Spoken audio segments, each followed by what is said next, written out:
good roll. All right, maybe I'll take one more day off and knock out the rest of the work once I'm feeling up to it.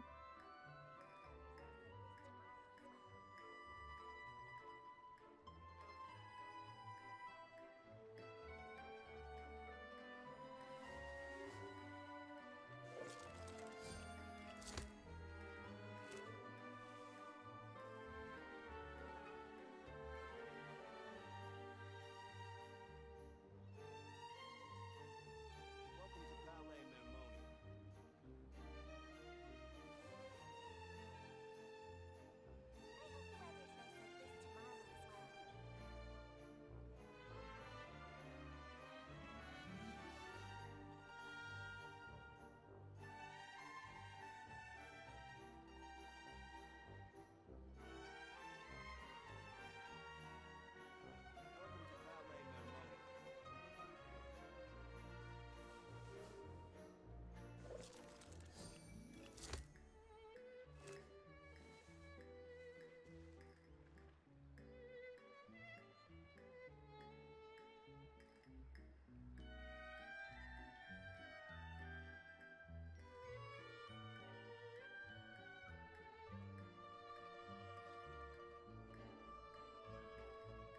I hope the weather's nice like this tomorrow as well. Welcome to Palais Mermoni. Welcome to Palais Mermoni.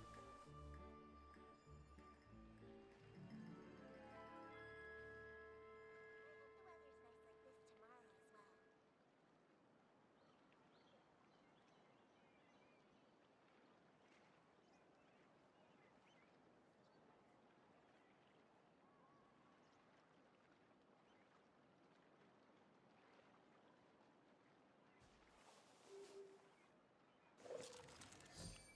Welcome to Palais Mermoni. Tomorrow as well.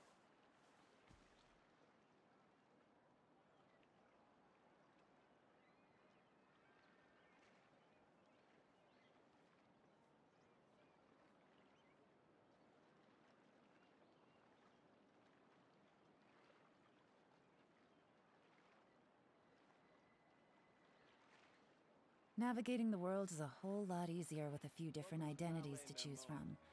Need me to come up with some for you?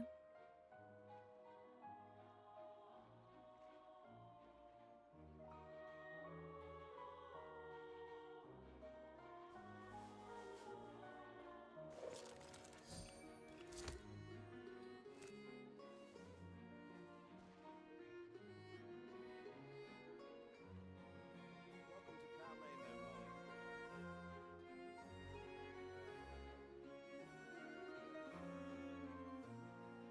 I got a new letter from an informant. Looks like the situation has changed again.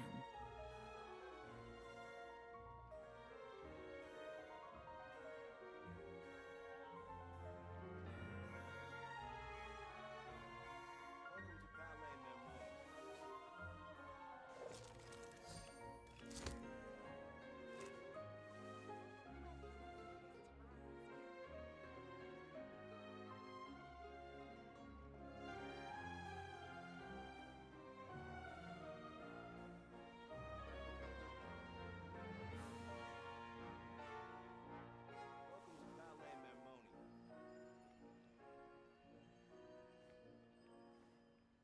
Welcome to Palais Mermoni.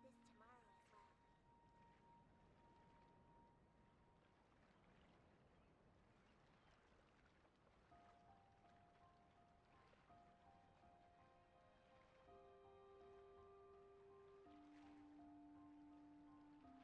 Navigating the world is a whole lot easier with a few different identities to choose from. Welcome to Palais Mermoni. Need me to come up with some for you?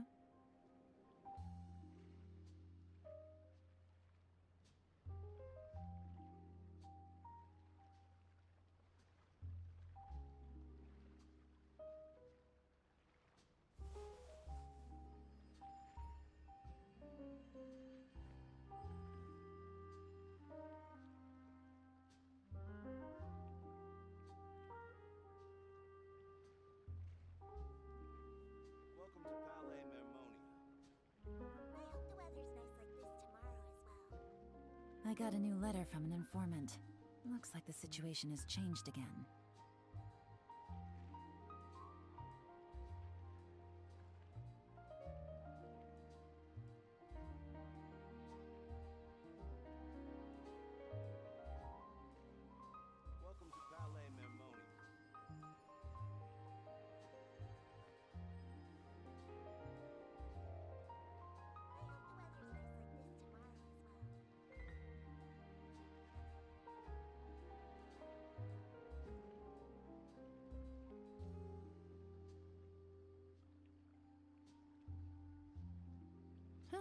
Good roll. All right, maybe I'll take one more day off and knock out the rest of the work once I'm feeling up to it.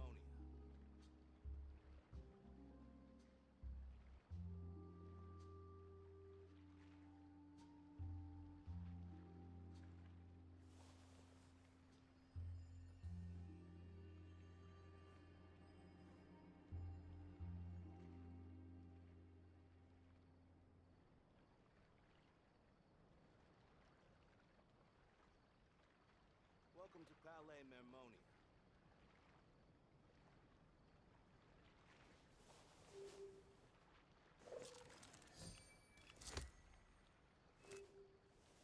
I hope the weather's nice like this tomorrow as well.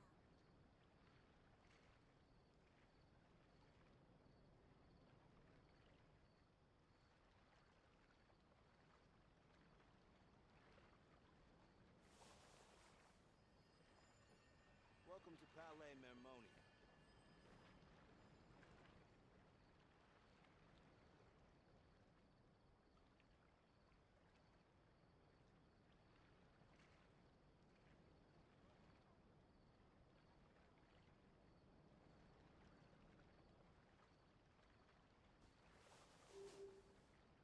Welcome to Palais Mermonia.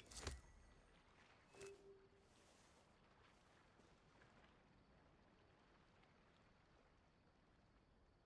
I hope the weather's nice like this tomorrow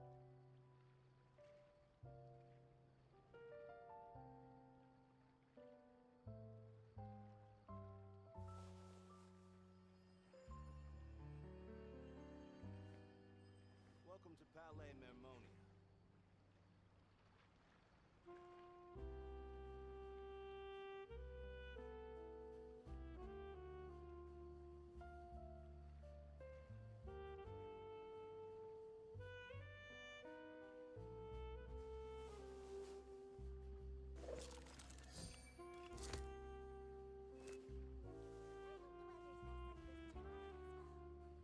Welcome to Palais Mermonia.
Yep, there's the room, and it's empty and waiting for us as promised. Navia is such a good person. Now that the serial disappearances case has been solved, no one's going to come after us for anything. Even without Silver standing guard, we can just completely relax. Why don't we stay and rest up here for a while? Even machines in Fontaine need to stop and recharge now and then.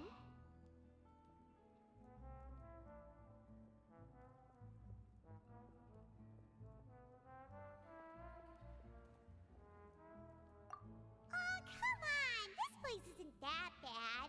Besides, how often do we get to stay in an actual base?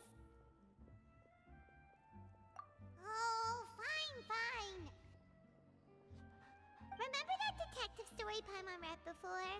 Well, the author is about to release a new book, so Paimon wanted to buy it as soon as it came out and have a quiet place to read it.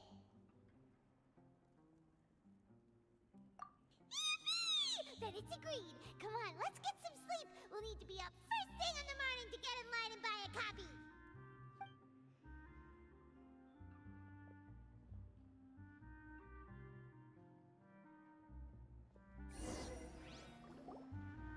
Paimon didn't expect that style at all.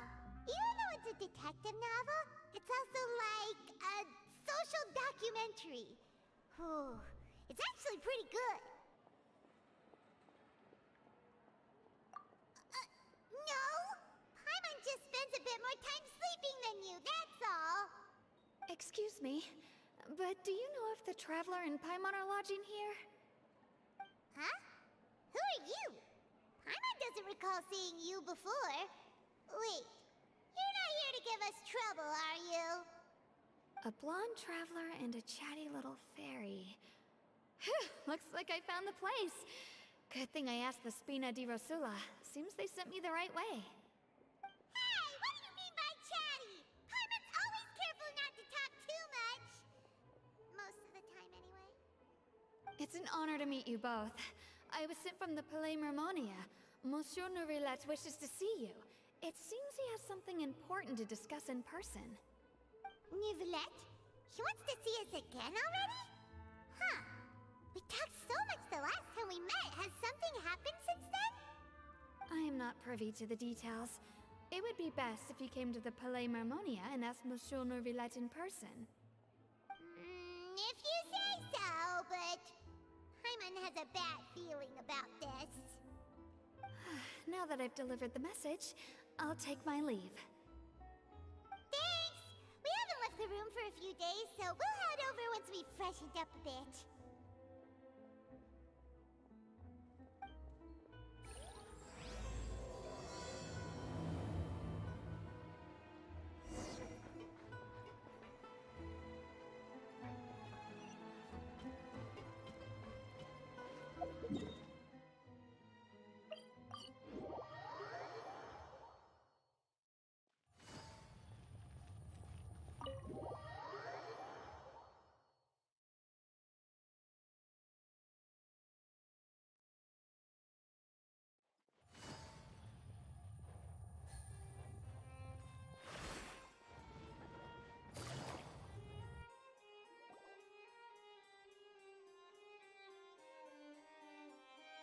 Nourilette! We're here! Did you want to see us about something? Huh? Why were you just standing there? You daydreaming or thinking something over? Yes, I did send someone to fetch you. But as for what I'd like to discuss next, well, I still have some reservations. Given that we've already made the trip here, you should just tell us. Bet you need us to help you with something, right? I do indeed have something I'd like to ask you to do. However, you should wait until after I tell you the details, then decide for yourselves whether you'd like to help or not. The situation is this. It has come to my attention that the Snezhnayan Harbinger known as the Knave wants a diplomatic meeting with you, correct?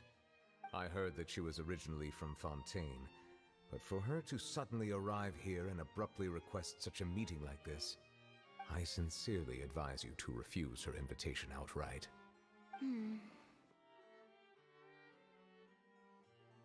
I'm sure you're aware that her purpose is most likely related to Child's recent predicament. We convicted one of the Snezhnayan Harbingers in a court of law, but we have yet to provide any form of detailed report on the matter. This does indeed provide an opportunity for Snezhnaya to put pressure on us. I believe we should adopt an evasive stance until we can provide a proper explanation and have a preliminary plan on how to deal with the matter. No, we shouldn't. I think we should agree to the meeting. Oh?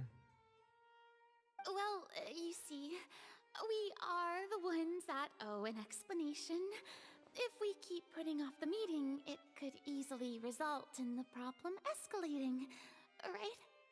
It's like a fight between two friends.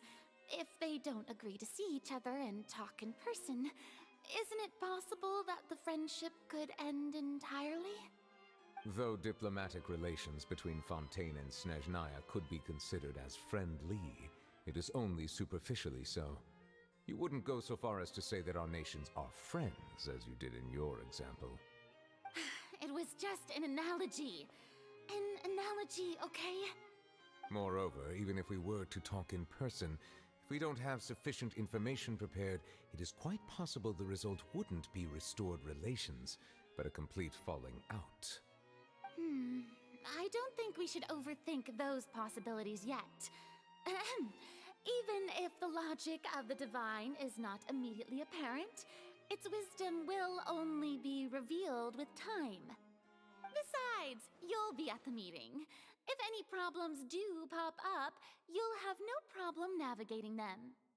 I must clarify that interacting and communicating with people outside of court is not my cup of tea. It seems you think too much of me. But more importantly, when did I agree to join the meeting with you? You mean you won't come? No, that won't do. I can't go to the meeting alone. You have to accompany me. I must take you with me. Lady Farina, could there be something else regarding this matter that is being kept from me? No, not at all. Look, I am the Hydro Archon of Fontaine, Focalor, the god of justice who is loved and adored by many. So I only hope that justice will be served in this matter. Don't overthink it. I'll go find someone to arrange the meeting.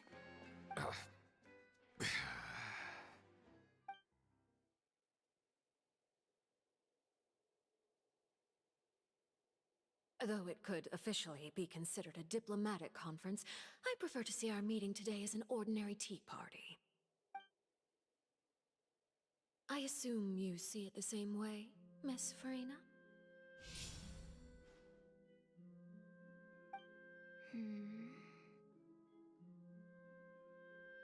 Lady Farina?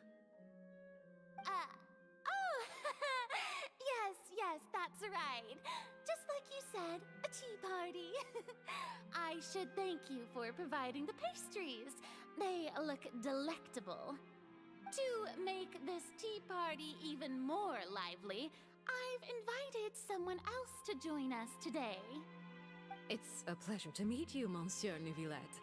I was born in Fontaine, so naturally, there's no need to introduce the nation's revered Eudex to me. Hello. The pleasure is also mine. First, I would like to thank the two of you. I'm often away on business outside of Fontaine, and I'm told that the children of the House of the Hearth have been well taken care of by you. Oh, I'm not referring to when my children, Linny and Lynette, were falsely accused by you. Please don't misunderstand. The children of the House of the Hearth are often misunderstood. Perhaps due to the reputation of the Fatui. There's no getting around that. All I meant to say is that Fontaine has been stable in recent years. The people are well off and the children lead happy, fulfilled lives. That is something truly worth cherishing, and no one wishes to disrupt such peace. Now then, you have come regarding the matter of child, correct? Well, yes. It appears the ever-busy Eudex Neuvillette doesn't wish to waste time with diplomatic pleasantries, and hopes that we can get straight to the point of our talk. Yes, as you surmised, understanding child's situation is indeed one of the goals of this trip. As we are both diplomats from Snezhnaya, as well as Fatui harbingers, Child and I have always been colleagues. Were anything to happen in Fontaine, each of us would serve as the other's attorney to resolve the issue. So now, in my capacity as his attorney, I request that Child be turned over to Snezhnaya. We have a responsibility to cooperate with Fontaine and resolve what has happened to him together. The rules governing attorneys only apply before a trial has concluded. Since a verdict has already been rendered, we see the case as settled. I apologize for being unable to grant your request. An outright refusal. Very well. I respect all the rules of Fontaine's courts, just as I respect you as Chief Justice. Okay, why don't we back up a step? You don't need to transfer Child to us. I only request to enter the Fortress of Meripede to see Child and confirm his condition. It's not like you couldn't even manage to fulfill a simple request like that. Right, Miss Farina? About that. The Fortress of Meripede has always been completely autonomous. Even we have no authority to interfere there, and diplomatic issues do not suffice as an excuse. However, if you absolutely must confirm the situation of the Harbinger, I have a proposal.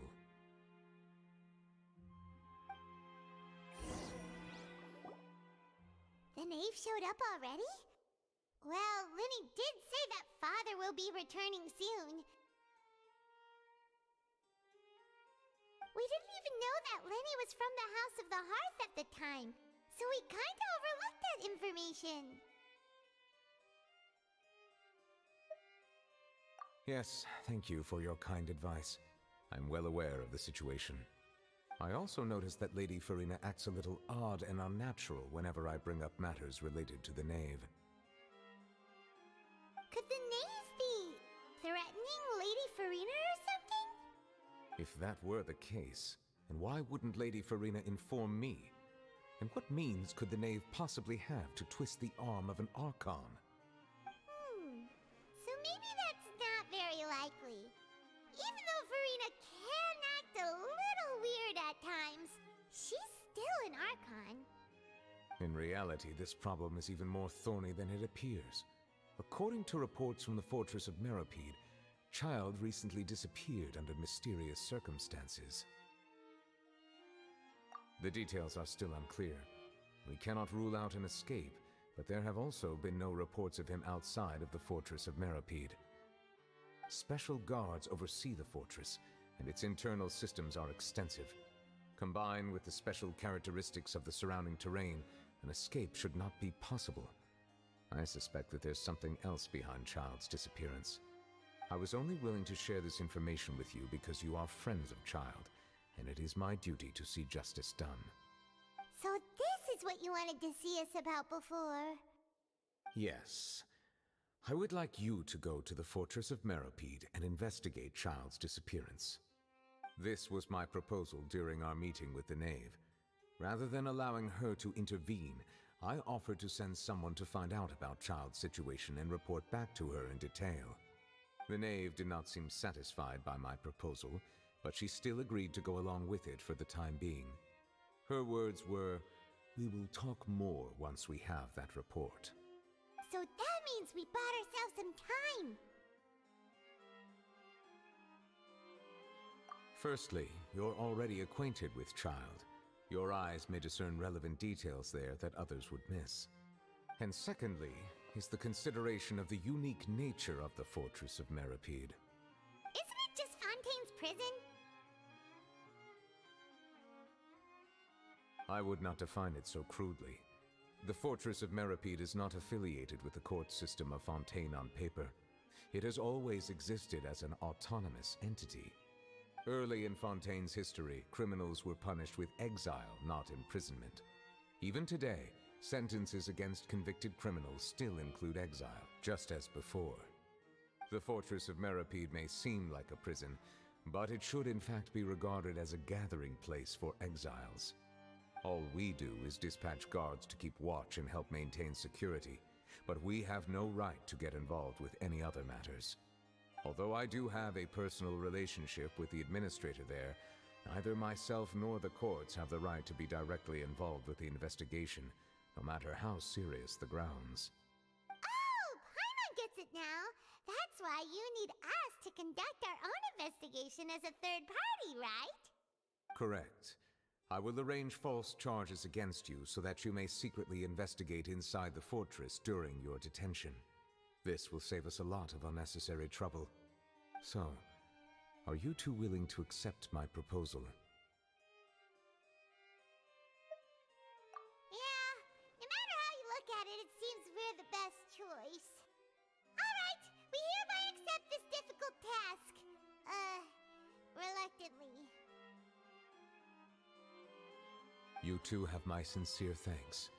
This matter is of critical importance to Fontaine's current situation. Also, I hope that both of you can keep this operation a secret. We will rendezvous at the Fortress of Meropede's entrance on Erinius once you've prepared yourselves.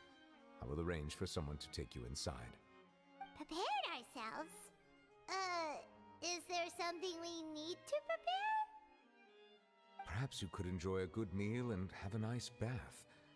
I'm afraid that living conditions inside the fortress are nothing like those on the outside world. Oh, right!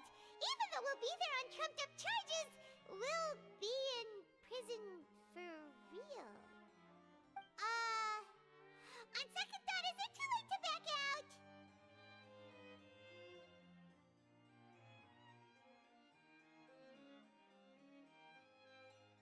Please do not worry. Since you are sacrificing both your time and quality of life for the sake of delivering this report, you will be compensated according to the highest standards permitted to legal staff, regardless of the outcome.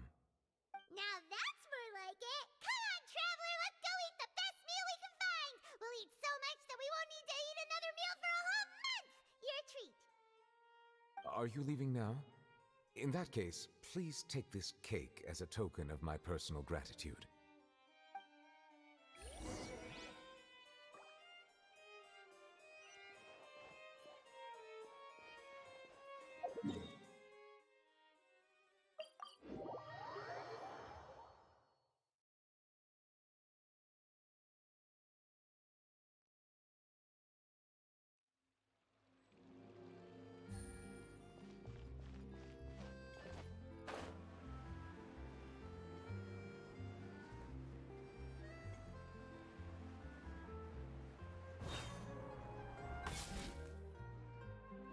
I'll have that, and that! Oh, and one of those too! Ooh, and no Fanta, thank you!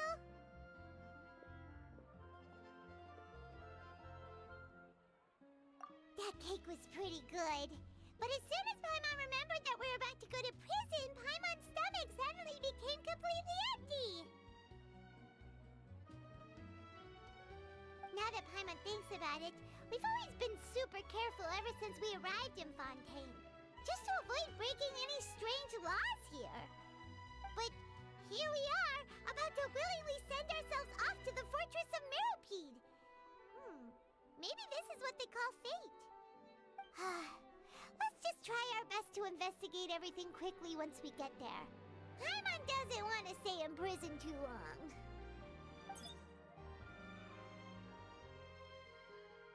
Oh, what is that I hear? Is it the taste of a breaking story? Hey! You can't hear a taste! And what are you doing here, Charlotte? Oh, don't remind me. I invited an eyewitness to a case to eat here, and I was planning to get some great material out of him. But he didn't even show up. Calm down, calm down. This is nothing new. As a journalist, you should be used to this by now. And as long as you can score some juicy tidbits from the traveler, you might still be able to recover the cost of the meal. You know we can still hear you, Charlotte. Never mind. It's nothing. I just heard you mention the Fortress of Meropede. You didn't commit a crime, did you? Please tell me all about it. No way! We would never! We're just going there to...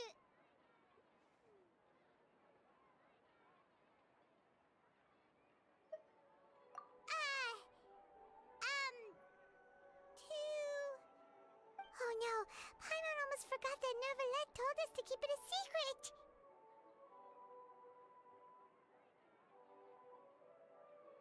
Huh? You're being arrested for that?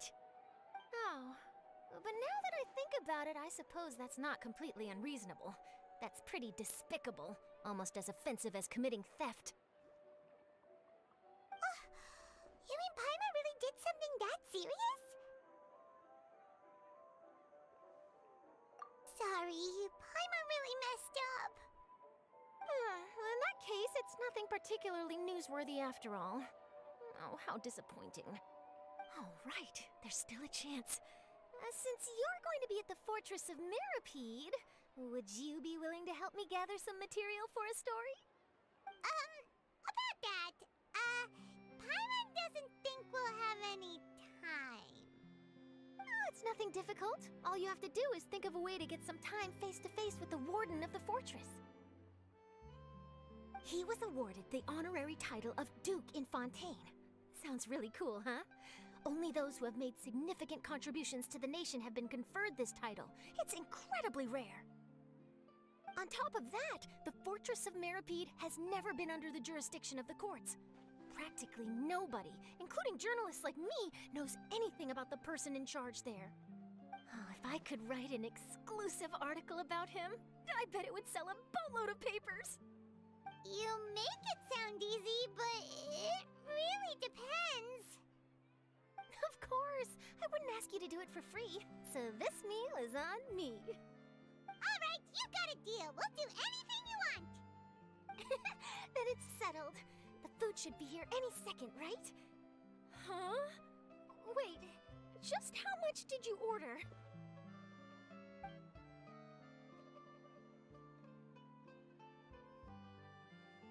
Oh, Paimon's so full. Well, guess we have nothing to regret now, so let's get going. Wait. Paimon just said something really ominous, didn't she?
You have come, just as promised.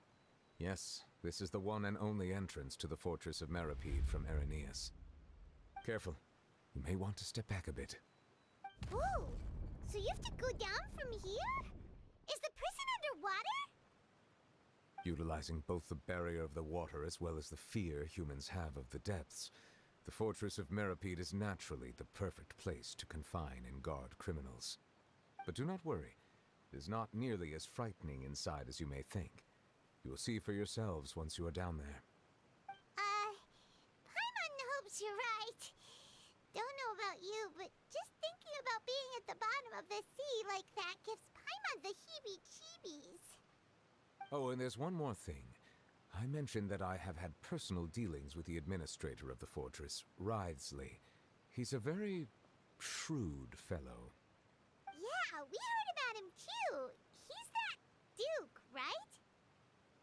Correct. He is the highest-ranking manager of the underwater prison. Even though you are going there to investigate at my behest, it would behoove you to avoid any confrontation with him or any of his subordinates. The Duke rarely ever leaves the Fortress of Mirapede, but that does not mean he is not privy to all that is happening inside and outside the fortress. He is quiet, but not unaware, so please bear that in mind. All right, that's about all the time that we have to talk privately. I'm counting on you two. Don't worry, we won't let you down. Good. Madeline! I'm here, Monsieur Nervalet. These two are the newest convicts, I presume? Don't worry, they won't escape on my watch. Like we would try. Please follow me, you two. I'll process your paperwork for entering the Fortress of Mirapede.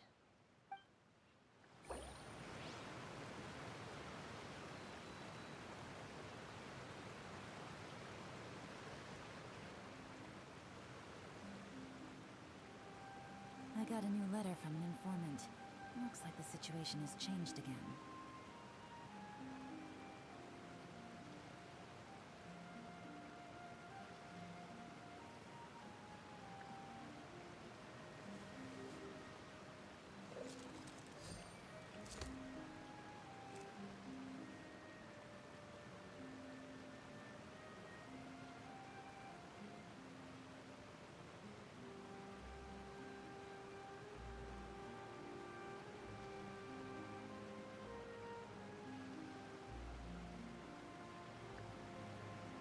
Navigating the world is a whole lot easier with a few different identities to choose from. Need me to come up with some for you?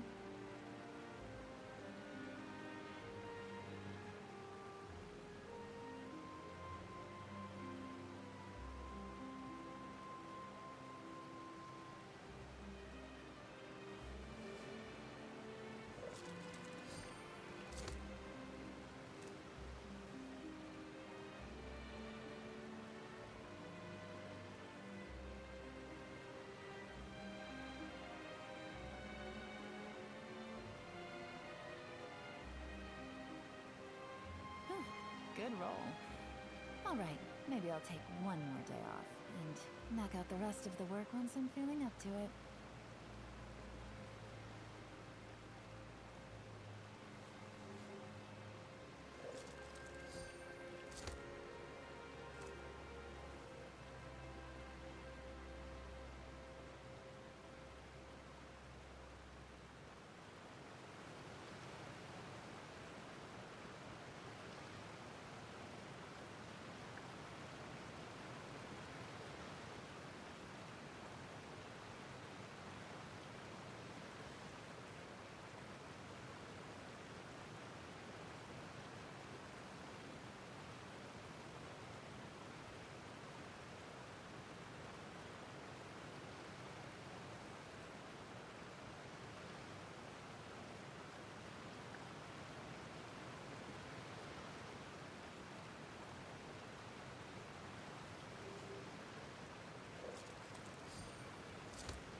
Navigating the world is a whole lot easier with a few different identities to choose from.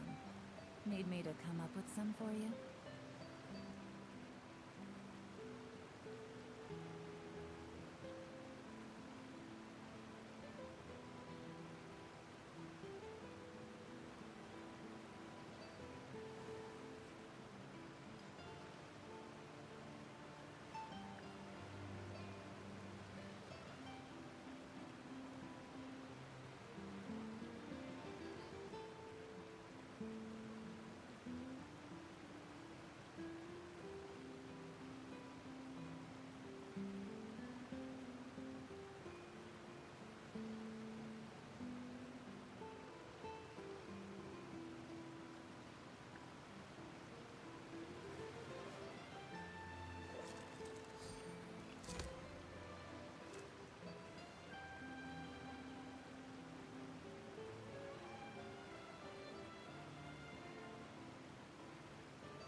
Good roll. Alright, maybe I'll take one more day off, and knock out the rest of the work once I'm feeling up to it.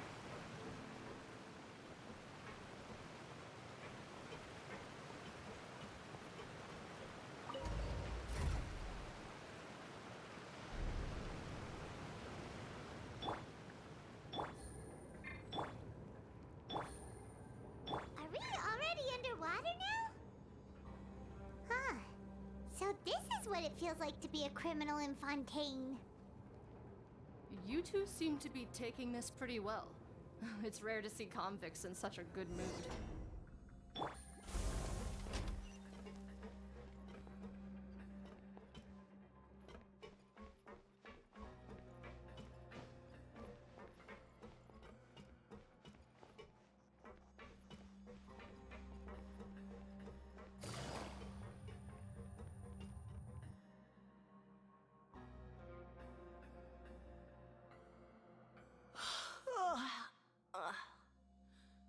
Oh, it's you, Madeline. Why'd they make you make the trip down here today? Monsieur Nervalet personally requested I escort these two convicts. I suppose he was concerned others might not be up to the task. Well now, aren't you the lucky one? Must be nice to be on good terms with the big shots like the Chief Justice. The only people I get to see every day are the new inmates. Well, have you tried service with a smile? Who knows, it might help your professional reputation. Yeah, right. As if. Every criminal comes through here looking miserable. How can I smile with such a toxic work environment? And even if I did smile at them, the convicts would probably just think that I'm some freak getting some kind of twisted enjoyment from their pain. Oh, she's got a point. Well, I've finished transferring you. You two will register here, and Marette will guide you through the remaining procedures. Yep, I'll take it from here. You head on back to that bright and sunny world above.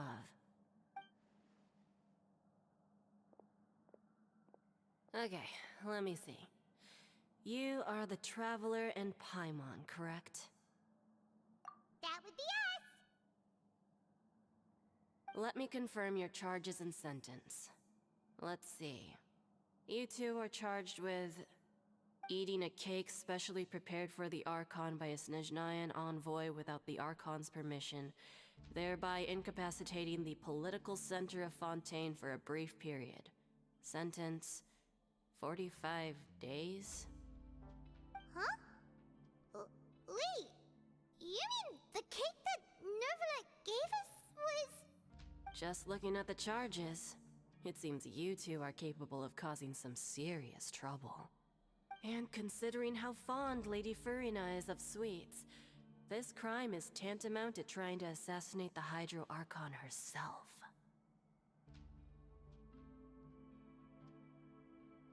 Now I've seen everything. Anyway, we still need to finish processing you before you can enter the Fortress of Meripede. Please stand in front of the board over there. I'll take your mugshots with my camera. Oh, all right. But be sure to catch Paimon's good side.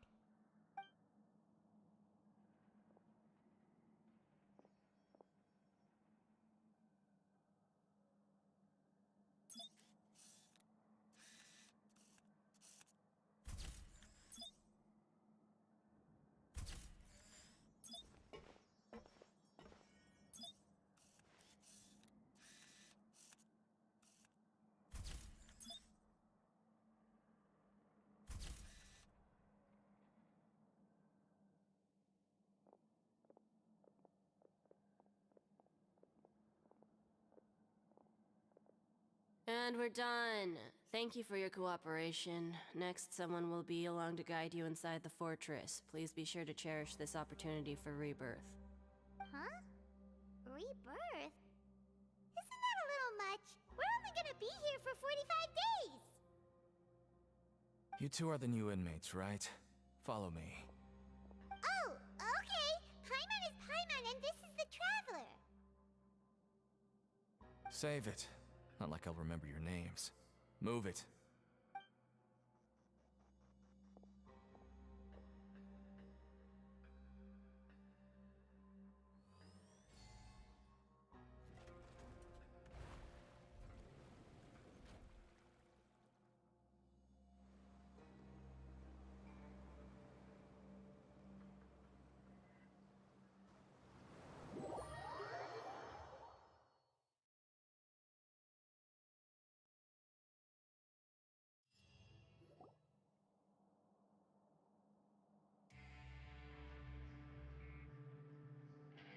So, are you one of the guards here?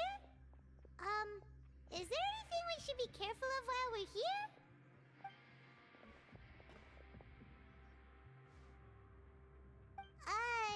Did Paimon already ask something she wasn't supposed to? Why should I tell you anything? What's in it for me? This is exactly why I can't stand you fish. I wouldn't even be doing this if it weren't for the credit coupons. Credit coupons? Alright, seeing as you're not the annoying kind that's getting dragged in here crying and blubbering, I guess I can tell you a few things. But next time, it'll cost you some coupons. Mora means nothing here. Here, we use credit coupons. Coupons can get you almost anything in the Fortress of Meripede. Desires? Fulfilled. You want power? No problem. coupons can even change fate itself. So, credit coupons are a currency that can only be used here? It's not as simple as that. Like Moret said, everyone gets a chance at rebirth. No matter how much money or power you had before, it means nothing once you set foot inside the Fortress of Meripede. You have to start over and earn your coupons. Everyone starts from the same place, and you have a chance at a new, less terrible life. I guess that's the real purpose of the coupons. They symbolize true fairness and true justice. And this is also exactly why so many criminals choose not to return to the outside world, even after they've served their sentence. Oh, so that's what the Fortress of Meripede is like. Huh. Paimon was under the impression that it'd be more like a prison. It certainly ain't all sunshine and roses here, but it's also not the worst place to be. You'd better take a good look at the scenery now. It'll be the last chance you get for a while. After being away from the sunlight for so long, even the terrifying depths of the sea start to feel like home. It just stops feeling oppressive, you know? Oh, I'm actually an inmate like you two. Welcoming newcomers is a job I've picked up to earn some extra coupons.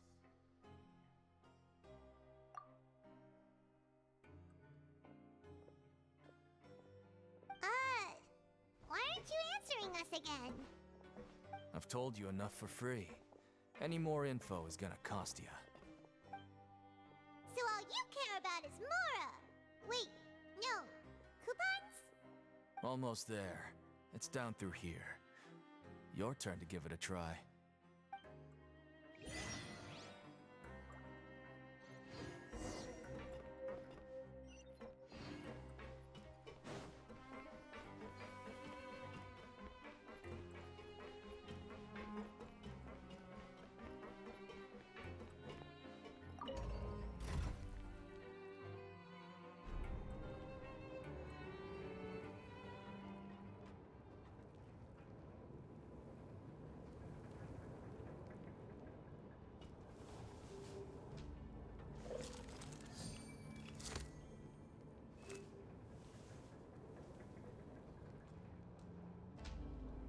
So, we're going even deeper now?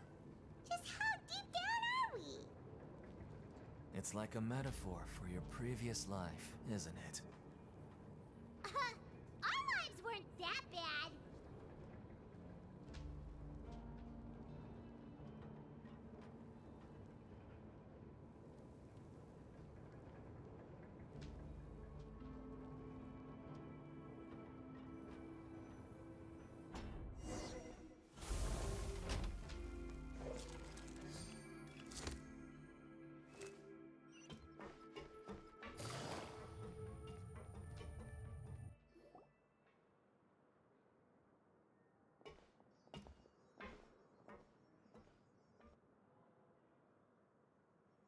So this is the actual entrance to the Fortress of Meripede?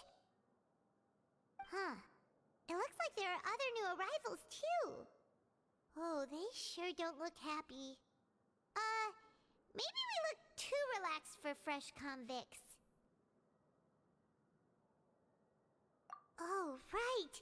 We're on someone else's territory now. We need to think of a good way to act like criminals to get by. If we're discovered, even Neuvillette might not be able to rescue us.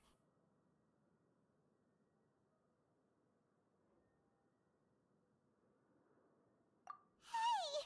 Don't scare Paimon! Oh, Paimon's not ready for all this!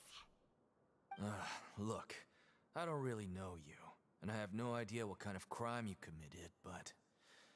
You wouldn't have happened to anger someone important, did you? Someone important? Paimon doesn't think so. Wait, why are you suddenly trying to talk to us now? Now's not the time to worry about that. Anyway, it's over there, so... You just go on over there by yourselves. I've done my job, so... Good luck. What was that all about? Wait a second. Are there usually so many garter mechs around here? They're already onto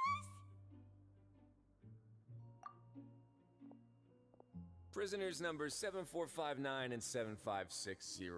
Welcome. Oh, no need to be anxious. These Gardamex aren't here to attack you. In fact, they're here as your honor guard.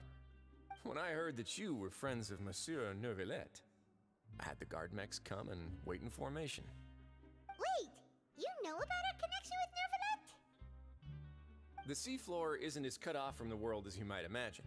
However, I'm afraid that I know nothing more than that you are friends of the Udex. And as you can see, committing a crime means being sentenced here, even if you're friends with the Chief Justice. Quite fair. The Duke! Greetings, Your Grace. Lovely weather today, isn't it? Oh, greetings, my good fellow. Well, I'm willing to imagine that the weather is as good outside the sea as you say it is. How great it would have been if only the Fortress of Meripede had been built on the coast, huh? It would have been so convenient to enjoy a nice chat in the sunshine. My profuse apologies. I just got so nervous when I saw you, So this is the Duke. He sure looks a lot younger than Paimon imagined. The Traveler and Paimon, correct? Mr. Deacon here was responsible for your welcome. I trust you were satisfied with his guidance?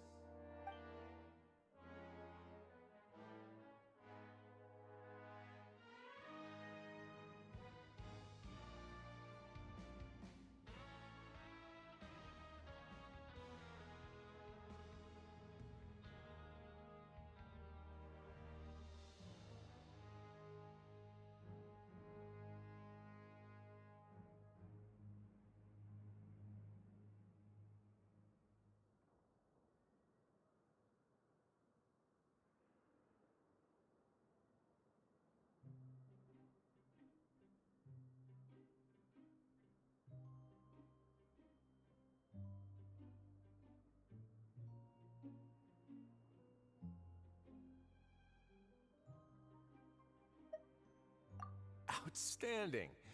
Well, Deacon, I recall we discussed fate during our last work meeting, I believe that fate will reward all those who take every aspect of their work in life seriously. When you return to your bunk, you'll find the guards have issued some extra credit coupons to you. Oh, thank you. Thank you, Your Grace. Oh, and you too. I can't believe you gave me such praise.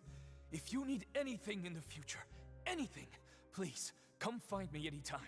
No credit coupons necessary. Well, I believe that concludes the introductions. We've already taken enough time here. Deacon, if you would. Yes, Your Grace. I'll take my leave now.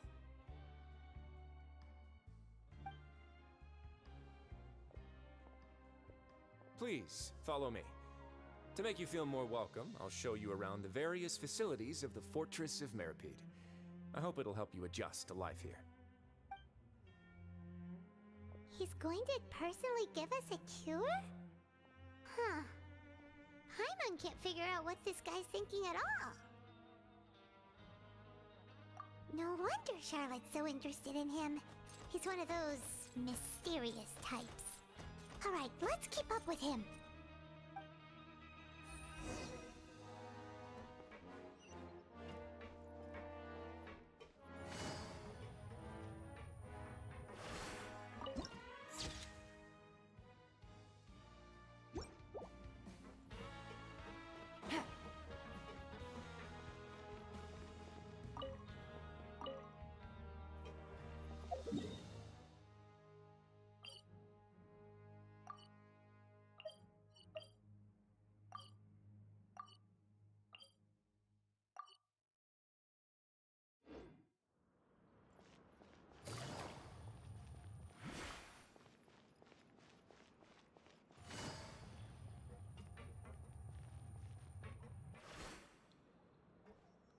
There's no need to be so reserved. The label of criminal is nothing but one of many identities. And being criminally inclined here at the Fortress is just one of many ways to survive. Is it really okay for the Warden to think like that? We're real criminals, you know. What if we're too difficult to handle? Well, then maybe you'll be able to carve out a name and a place for yourselves in this underwater world, But before you go in swinging, please remember that in the Fortress of Meripede, it's better to not cause trouble for yourself or for the guards. Now, we've arrived at a very important place, the Coupon Cafeteria. You can come here and claim one welfare meal each day. Welfare meal? You mean it doesn't cost anything? That's right. Criminals are essential to Fortress operations, so we must guarantee that they at least have the basic means to survive. But that's not how it was. Back in the day, it cost your reward coupons just to get a cup of water here. For fish like you who just arrived with nothing, you'd have to go to work hungry until you earned enough coupons to eat. It was only after His Grace became the administrator that we got the free meal rule. Now everyone gets a square meal every day, even no-good slackers who've never picked up a wrench in their whole lives. Nobody starves to death here.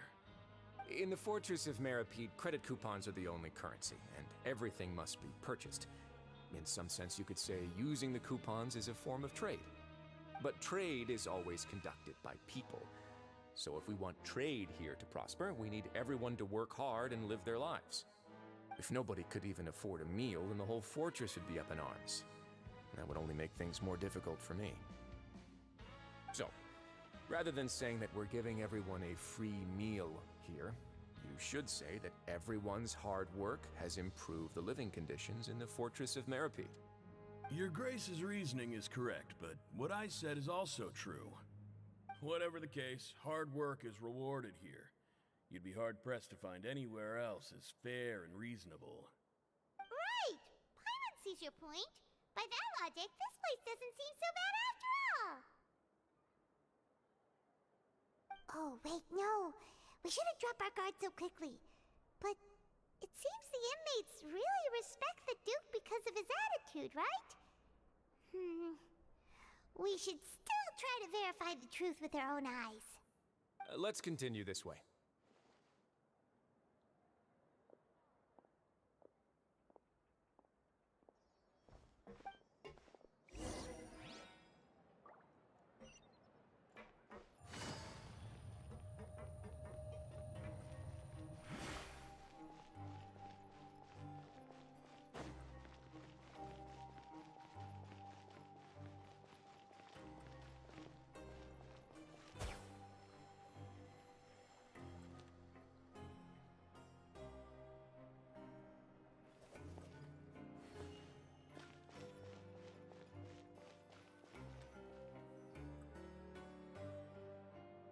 This place is known as the Pancration Ring.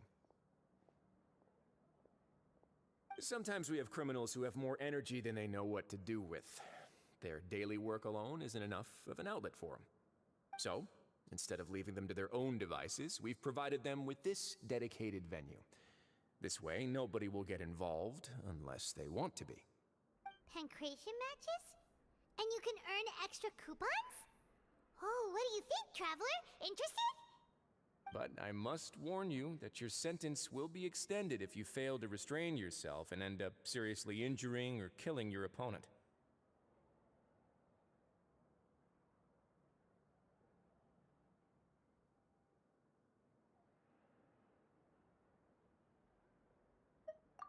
So, did you set this place up too?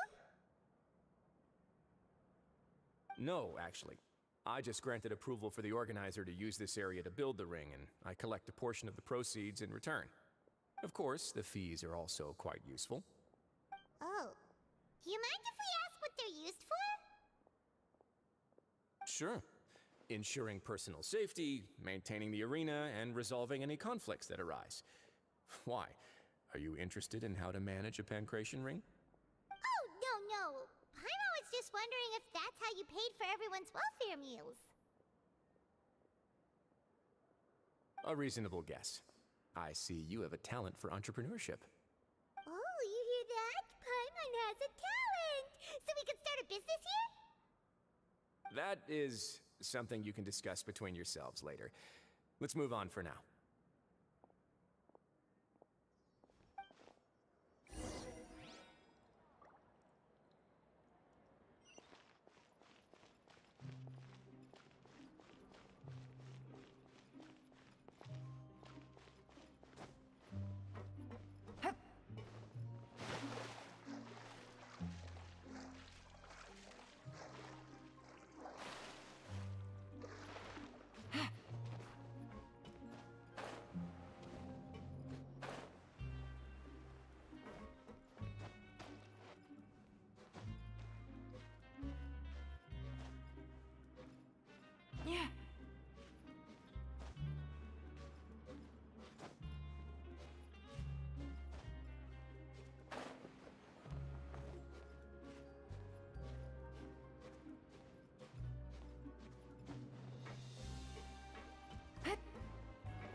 Your Grace. Good morning. I mean, good afternoon. No, wait, what time is it again? What time indeed? Time waits for no one, so it's best to keep an eye on it. My apologies, Your Grace. Jeez, that guy's so nervous he almost forgot to breathe. Sorry, forgive my manners.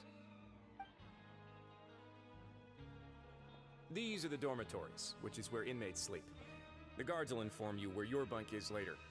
In the Fortress of Meripede, criminals usually spend most of their time in either the production zone or the sleeping areas. The production zone? What does it produce? Is that where we'll be working? Not necessarily. Though working in the production zone is the most reliable way to earn credit coupons. If you have other skills, you can skip your shifts to earn them in other ways. Wow. Wait, you're the manager of this place, and you're just telling us to our faces that it's okay to skip work? The fact that the Fortress of Meripede has continued operating completely autonomously is proof enough that most people are willing to work honestly and earn a stable income. As for what we produce, many of the clockwork machines seen all over Fontaine originate from our workshop. Therefore, the Fortress of Meripede is not only a place where criminals serve their sentences, but also a giant machine factory. There's no need for me to get into specifics about the production process now. You'll experience it all firsthand when you report for work tomorrow. Let's move on. The tour continues over this way.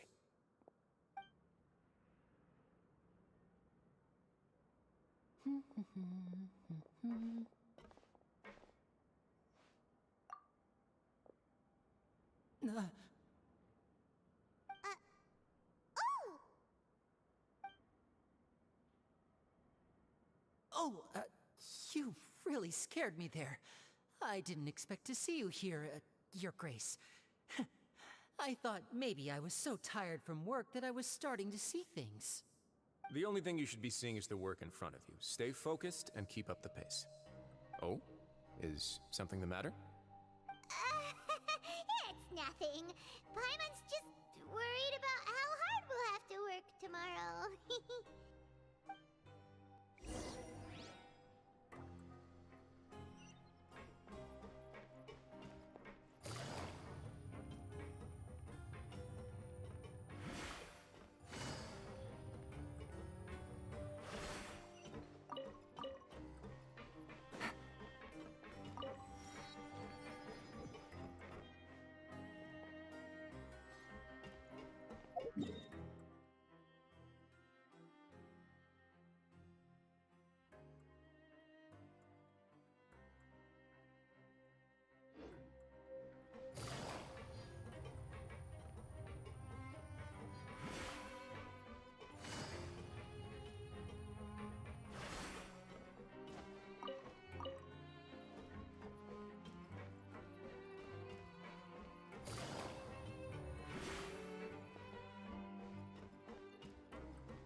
time like this.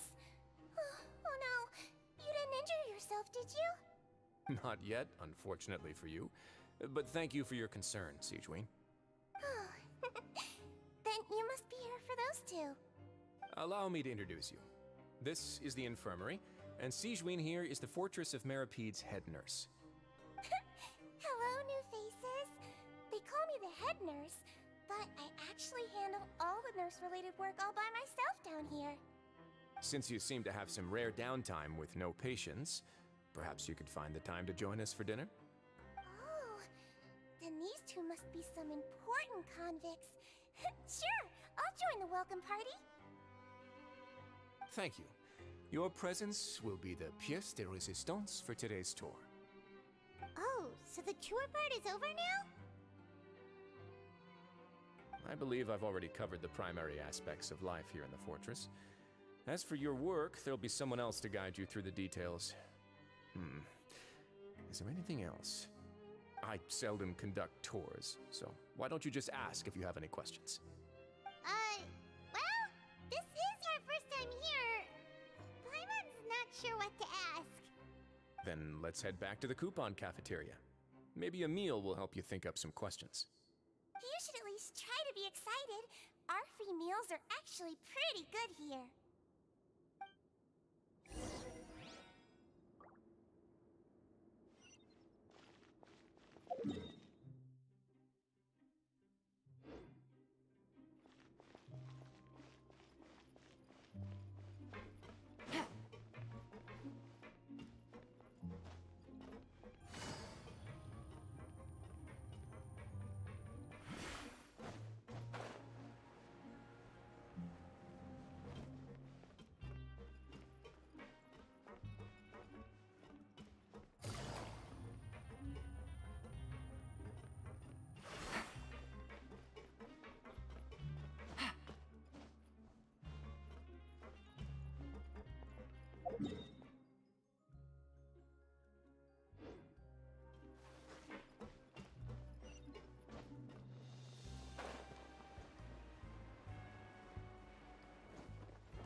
What do you think of the food? Does it meet your expectations? Wow, it looks delicious! Neverlet made it sound like living conditions in the Fortress of Meripede wasn't very good. Who would have guessed that criminals get to eat tasty food like this every day? Oh, isn't that the meal box that only super lucky people manage to draw? Seems like you two are quite fortunate. It actually has nothing to do with luck in this case. I had a word with Walsey, so you didn't have to draw lots like everyone else. Oh, you mean the meals are random? Yes, what you get to eat depends completely on your luck. You could say that it's a distasteful little game that Chef Walsey likes to play here in the cafeteria. Paimon knew it! If criminals got to eat tasty food like this every meal, the crime rate in Fontaine would skyrocket for sure! Excuse me, did I hear you mention Nervulet just now? I've been wondering how he's doing. Is he busy with work? Has he been taking care of his health? He seems healthy no matter how you look at him, but he works so hard all the time, so it must be really tiring. Sounds like he hasn't changed a bit. Looks like you can stop worrying so much, Sijween. Oh, that's good. But I still feel like it's been too long since I've heard any news about him. No news is good news. Maybe next time I've got something to discuss with him, I can invite you to accompany us. But isn't the Fortress of Meropede independent from Fontaine's court system? What do you two have to discuss? Well, we provide all kinds of mechanical products for official use, and some essential goods have to be obtained from the overworld, so we naturally have to stay in touch about this and that. Monsieur Nervulet's character is unimpeachable. No matter the question, you can discuss it openly and freely with him. Talking with him feels quite effortless. In light of that, I am quite willing to go out of my way to show respect and accommodate him. In fact, Right now, I'm treating you two as guests invited by Monsieur Neuvillette. But unfortunately, I can only do so until the end of this meal. After this, you two will just be inmates here. You're very welcome. Well, your new life awaits.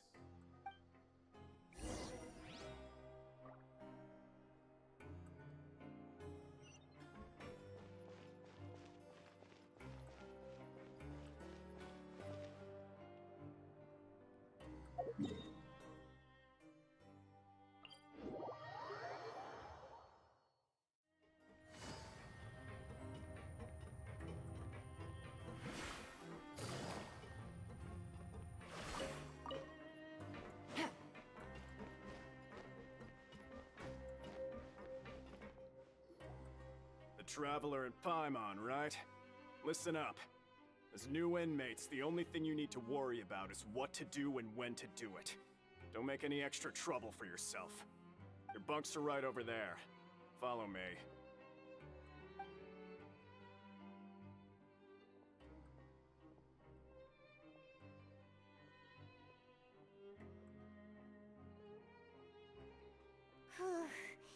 So this is where we'll be sleeping from now on. Oh, Paimon can't believe this! The days of staying home and reading detective stories are like a dream now. By the way, Traveler, we saw a lot of things worth investigating just now. Even though the Duke didn't say it too directly, judging from what he said at the end, it seems that he was only welcoming because we know Neuvillette. We are criminals, and Paimon did eat that cake, but we're actually here to help Neuvillette. Is it possible that he knows we're here on a mission? Or is Paimon overthinking things? Yeah, Paimon thinks so too. He probably knew why we came here from the very beginning and intentionally wanted to send us a message. Maybe something like, "Hey, I have my eyes on you, so don't try anything funny." Yeah, you're right. It's not like we can go back to Neuvillette empty-handed and say, "The dude looks scary, so we gave up."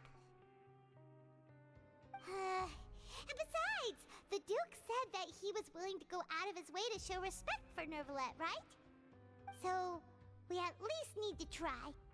But Paimon hasn't gotten a clue where we should start our investigation.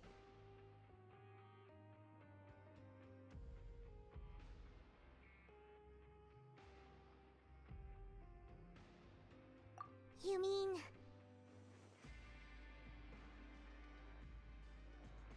Yeah, that's what Paimon was thinking too! Paimon almost spilled the beans when we ran into him. Fortunately, based on his attitude, it looks like the Duke sees Linny as just another inmate. We worked so hard to help clear Linny and Lynette's names, and yet we turn around and bam! He's in prison anyway!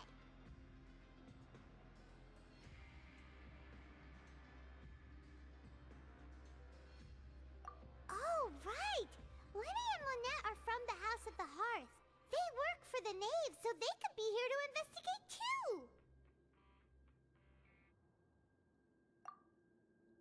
Huh? Oh, it's a card! Paimon didn't notice it earlier.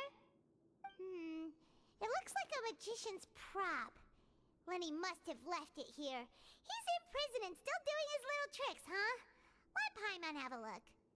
It was nice to bump into you again. Let's catch up in the production zone tomorrow. What in the world?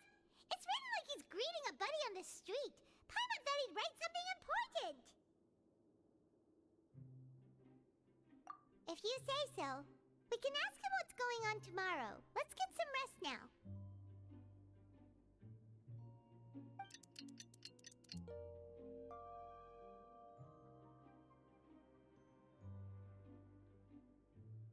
Hey, you're finally awake! Well, it's Paimon's first day as a prisoner. Last night, Paimon dreamed about getting interrogated by the guards until Paimon told them everything, and then Paimon woke up.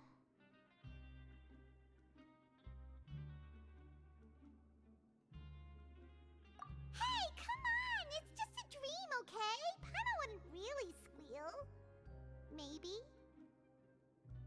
Hey, lazy bones. What are you still doing here? If you don't want to starve, then get yourselves over to the production zone. Sorry! We're going right away!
Whew, good roll. All right, maybe I'll take one more day off and knock out the rest of the work once I'm feeling up to it.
Ah, you must be the catch of the day. Looks like you've got some luck getting assigned this space. Yep, we just arrived yesterday and... Don't interrupt me when I'm speaking! Yes, sir. Listen carefully to my instructions. I don't want any mishaps. Every machine here is worth more than the both of you. Working around these machines can be very dangerous. Do your job well, and you can eat in the cafeteria after your shift. Get sloppy, and you dine in the infirmary. Anyway, the Fortress of Meropide doesn't want to lose a single one of its machines. And it also doesn't want to waste the production potential of any inmate. You got that? Got it! Your job is to use the machine over there to process widgets. Watch carefully, and make sure you step on the pedal at the right time. If the machine gets jammed, then give it a little maintenance with your fist. Here, take this. Bring me the processed widgets, and I'll give you some credit coupons in exchange.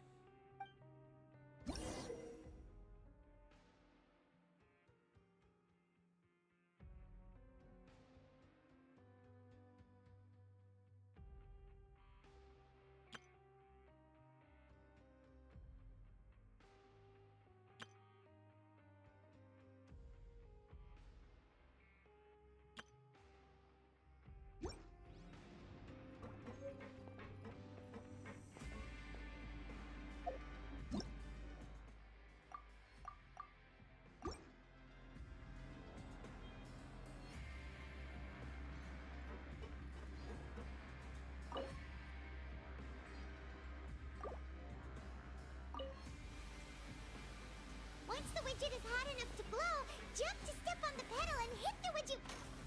So if the machine gets jammed, you just need to attack it to fix the problem.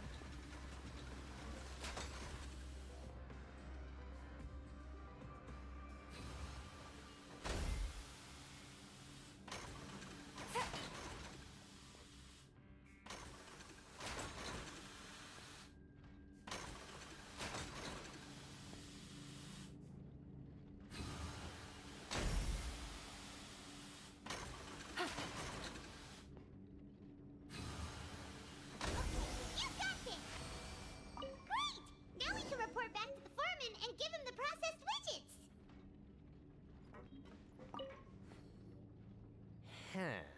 This one is tolerable. Though, since the processing is done by machine, the product is all pretty much the same anyway. Alright, I'll pass you for now. And we'll count up how many credit coupons you've earned.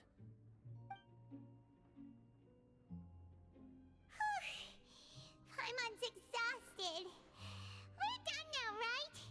Oh, that foreman. He's so scary that Paimon couldn't even speak. Ugh.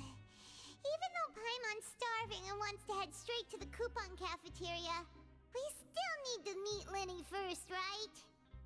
He probably just finished up his work, too. He should be around here somewhere.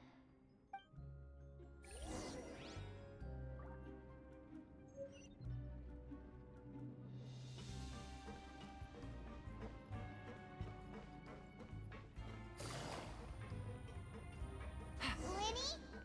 Mr. Magician? Where are you?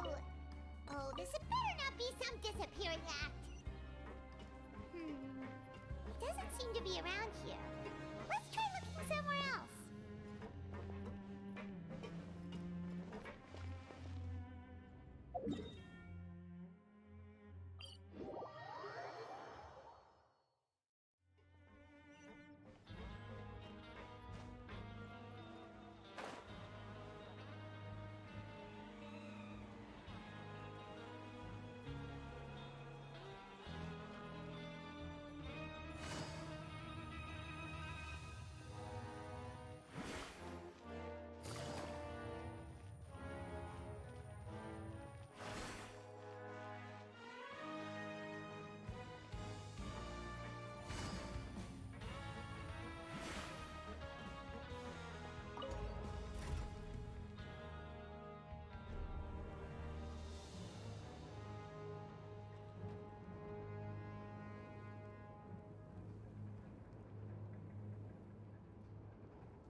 I got a new letter from an informant. Looks like the situation has changed again.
Good roll. All right, maybe I'll take one more day off and knock out the rest of the work once I'm feeling up to it.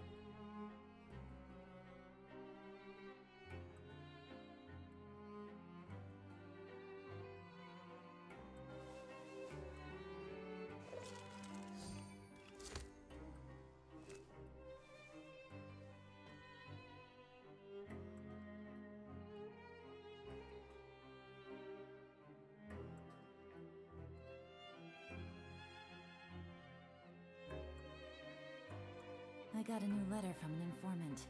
Looks like the situation has changed again.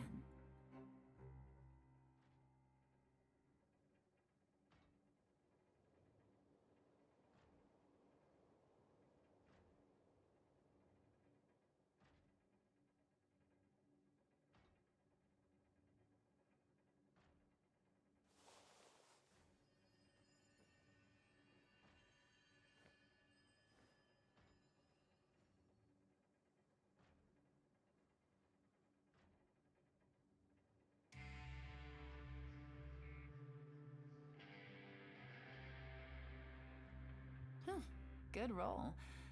Alright, maybe I'll take one more day off, and knock out the rest of the work once I'm feeling up to it.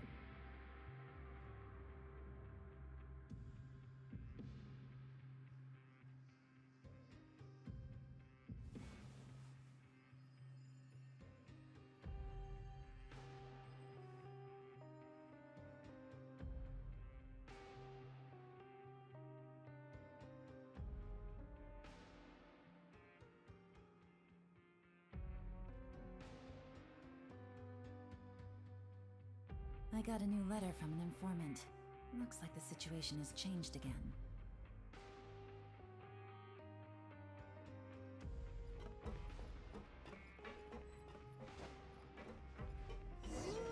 Where could he be? Did he decide to slack off and sleep the day away?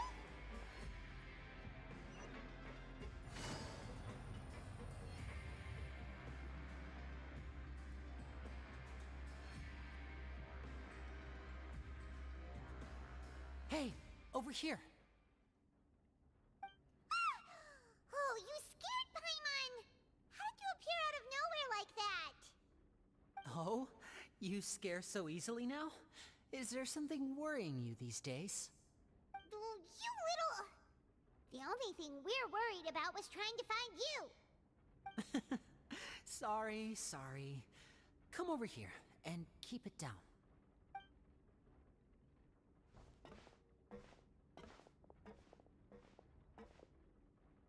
Oh, Lynette! You're here too! You two really are inseparable. That's right. My brother simply can't stand to be away from me.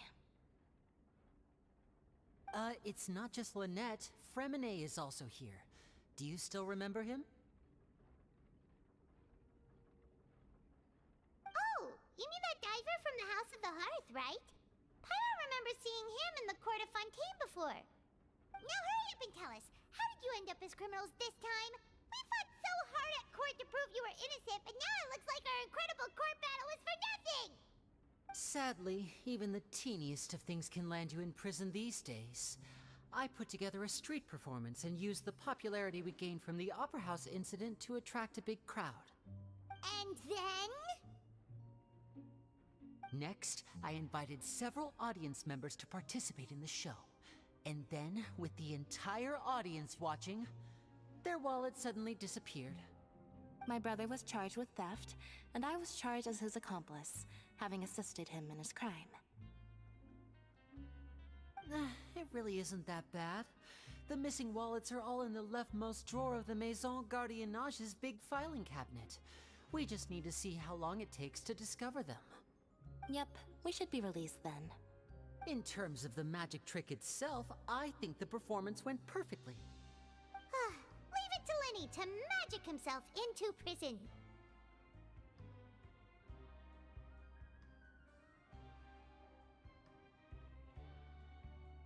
Indeed. Last time I hid my identity from you, I promised that I'd tell you absolutely everything if you were angry about it. No more secrets. So I don't plan on keeping anything from you this time either. At the moment, the House of the Hearth's interests don't conflict with yours at all. We were instructed by the father of our house, the Knave, to come here and conduct an investigation. Told you so! See? Paimon guessed right. As for what we're investigating, perhaps you haven't heard, but the fortress of Meropide hides a secret. Some even say that the entire fortress exists just to protect it. The House of the Hearth has been investigating this for a very long time, trying to uncover its mysteries. But recently, all of our informants, including the ones that had infiltrated the guards, suddenly vanished and have not been heard from since. We believe that this is a direct provocation, and it's the reason why we came here.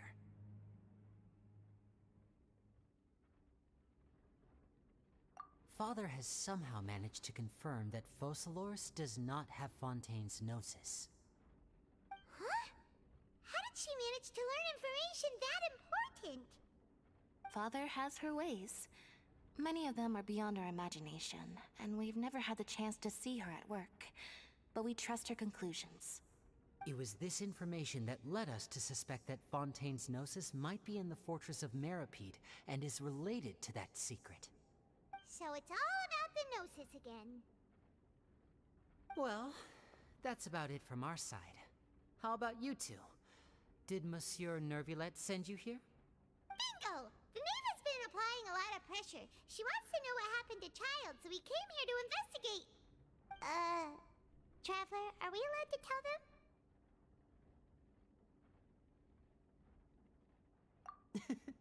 You don't need to worry too much about that. She's just asking for a report on Master Child's predicament as a means of pressuring you. Father used this situation as a pretext to negotiate with two high-ranking officials in the court of Fontaine. She actually just wants to be able to make concessions on this matter for gains elsewhere, almost like a bargaining chip. Sometimes you need an excuse to do things you otherwise couldn't.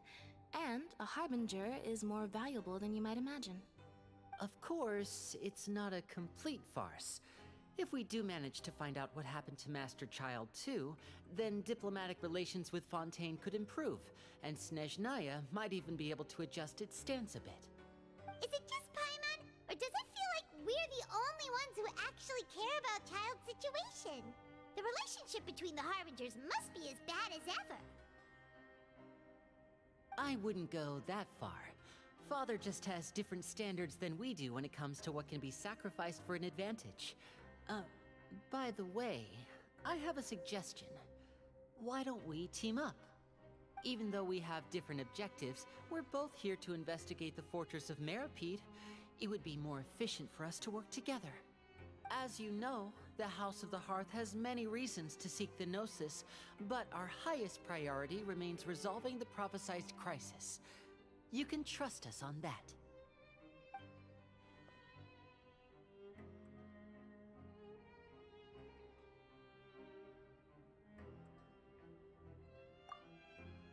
See, I told you. Is that so? Sure enough, it won't be easy to convince them to cooperate with us. Lenny seems to be thinking pretty hard about something. Of course he is. Lenny has been looking forward to a chance to reach an understanding with you ever since last we met. Or, I should say, we were really looking forward to teaming up with you this time. Lynette, just tell them everything, why don't you? It's okay to open up a little.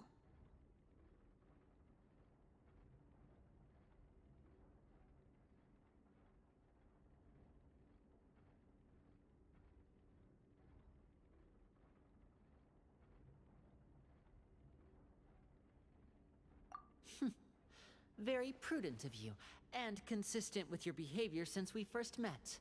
That's reasonable enough, and I agreed to cooperate on these terms as well. I was prepared for the worst, but you were actually more agreeable than I anticipated. All right then, there's no time to lose. I have some information to share, so listen carefully. Since Lynette and I arrived here, our investigation uncovered the fact that the Fortress of Meripede has a forbidden zone. Most people just clammed up and wouldn't talk, but after asking the right questions, we were able to confirm the existence of the Forbidden Zone from the guards. You should be aware of that while you're investigating. A forbidden zone? Could that be where Child disappeared to? You're right, we'll definitely keep that in mind. Good. That's the most suspicious thing about the fortress that we know of so far. We have a few other unanswered questions, and we'll be investigating those as quickly as we can. Anyway, I hope you find our information useful at least. Oh, look at the time. You two must be hungry. You should go to the coupon cafeteria and get something to eat. I'll use my cards to get in touch with you again in the future. Oh, that's just what Paimon wanted to hear! Paimon's starving after all that work today. We can talk more about the investigation later. Let's go get some grub!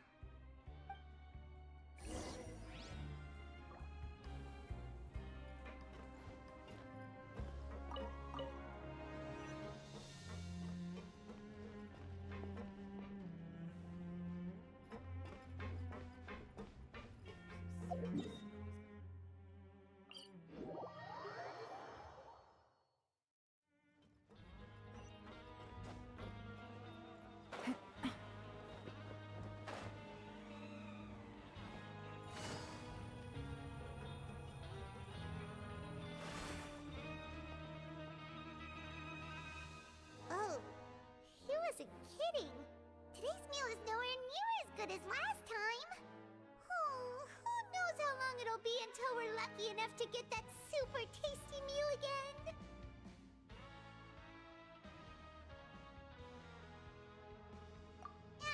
Forget about it then. We'll just deal with the regular food for the time being. Let's just get out of here as soon as possible. But life here doesn't seem all that bad. Other than the foreman being kinda mean and the work being pretty tiring. You think so, mate? If I had a coupon for every fish who said that. Seems you fishies still haven't learned your lessons from your life up on the surface. If you take things at face value, then by the time you reach a dead end, you won't even know how you ended up on that road in the first place.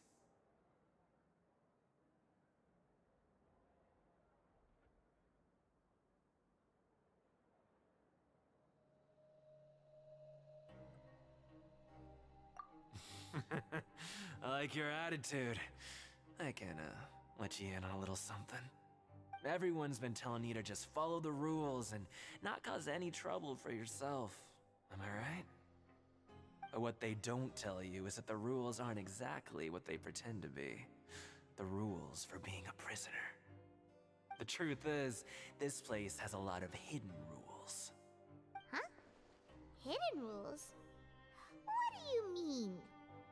Not everyone knows about those rules, but whether you know them or not, once you break one, you might encounter something even worse than death.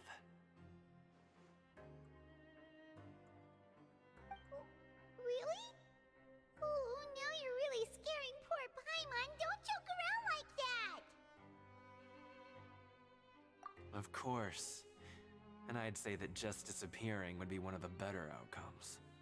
Oh, you mean that if there really are hidden rules, then Child's disappearance might have something to do with that? In that case, would you tell us some hidden rules? We definitely want to avoid breaking them. Come on, mate. This is valuable information. The difference between life and death. Do you really think you can just ask and I would tell you? Paimon understands, but we don't have many credit coupons yet. Yeah, I know. Not like I'm going anywhere. Just come talk to me after you've saved enough. Moreover, you're new fish, freshly caught, and completely out of your element. What'd be the point in even telling you anything before you've gotten a handle on your new lives? Come and find me once you've been here longer. I'm usually around the Rag and Bone shop. Just call me V-Doc. Bye-bye now.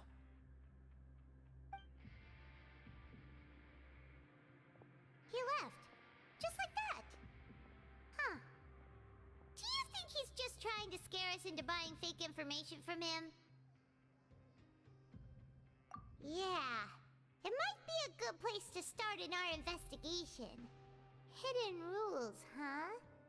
But, like he said, we don't have any coupons and we're still not familiar with this place. Oh, there's nothing we can do about it now. We were so busy talking, we almost forgot to eat. Even if it's not the best, it's probably better while it's warm. Come on, dig in before it gets cold.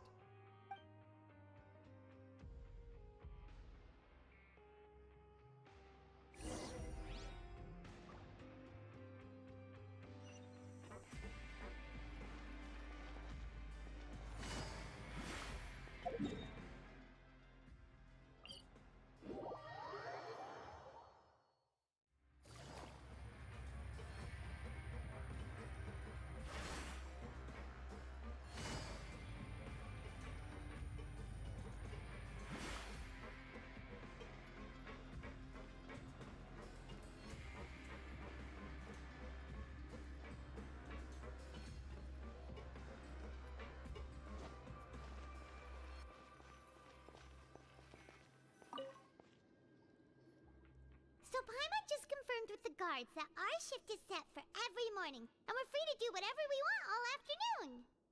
But it seems like most of the other inmates choose to continue working through the afternoon to earn more credit coupons.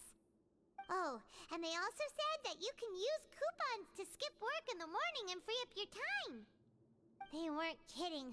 Credit coupons really can be used to do anything here.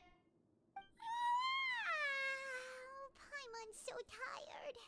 And we'll need to wake up and go to work in the morning.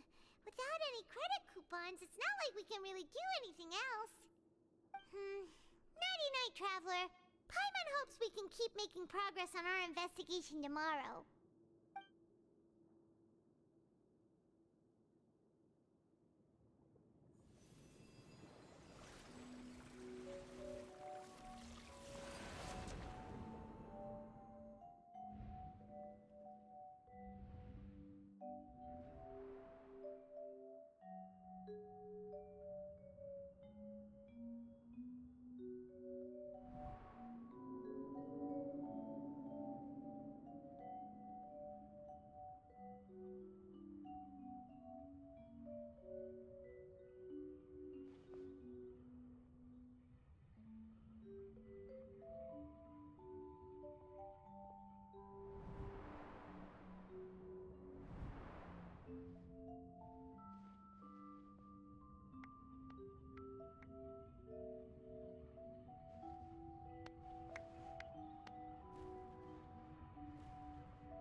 Are you awake, Traveler?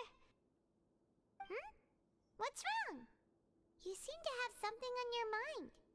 Did you dream about something last night? Is that even possible? Unless it wasn't an ordinary dream? Child's vision! So you had it with you this whole time? Maybe the vision connected Child's consciousness to yours.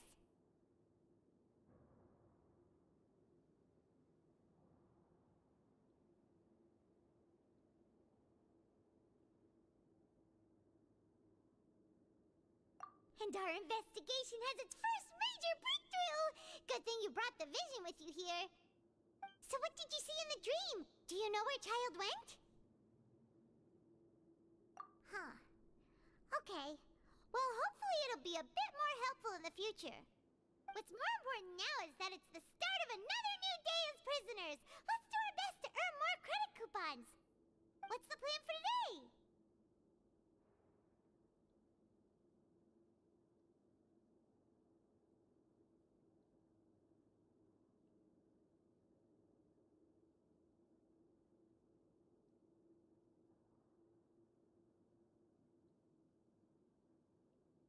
Let's go! It's time to start working. If that guard Fielding catches us skulking about, he's sure to give us an earful.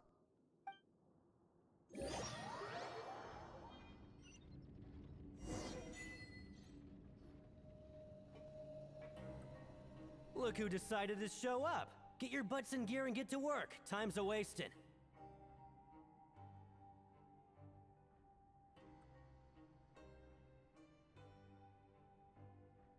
Good, here you go. Remember to give me the widget once you've finished processing it.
shifts, it seems we're really getting the hang of it now.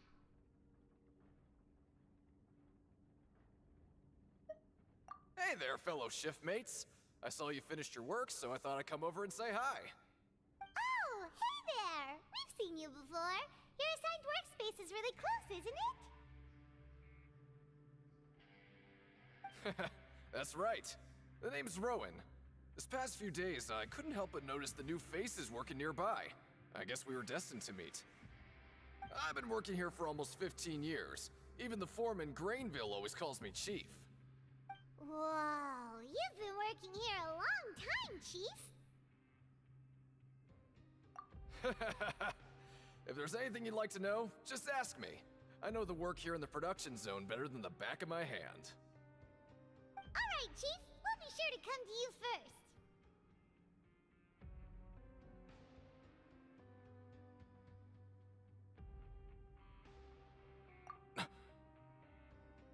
Did you just ask about the rules? Pretty sharp for newcomers. You've already heard about the rules, huh? Who'd you hear it from? Alright. Seeing as I'm the one who came over here, you're already calling me Chief. I guess I can tell you a little. Truth is, you two keep working like this, you might be putting yourselves in danger. Huh? Wait, there's even a rule about that? What would have happened if you never told us about this? Well, it's usually not that easy to break one on accident. The conditions of the hidden rules are usually pretty specific. But once you do break one, bad things happen. If you work continuously in the production zone for 3 days, and if all you do besides eating and sleeping is just work, then something bad will happen during lunch on the 3rd day. Huh? Like what? Oh, don't scare Paimon! If I knew that, then I wouldn't be standing here talking to you, now would I? You mean, even you have never tried working 3 days like that before? There's actually a legend about this rule. They say that there was a worker who worked way harder than me. He was both efficient and eager on the job, and most other workers couldn't hold a candle to him. One time, he tried to test his limits and worked as long as he could. Then during lunch on the 3rd day, he disappeared into thin air, as if he'd evaporated. Later, some people went and asked some of his past friends about him, but they said, never heard of the guy. What the? How could that happen? Unfortunately, we were assigned different production zones. I never saw for myself what he looked like. Wait, are you thinking that it was... Huh? Oh? You... Listen, kid. This ain't the kind of thing you should be curious about. Let me tell you, you're better off forgetting about it and looking after yourself. Now I kind of regret ever telling you. Yeah, I agree with Chief here. Do you really want to try? Alright, if you insist.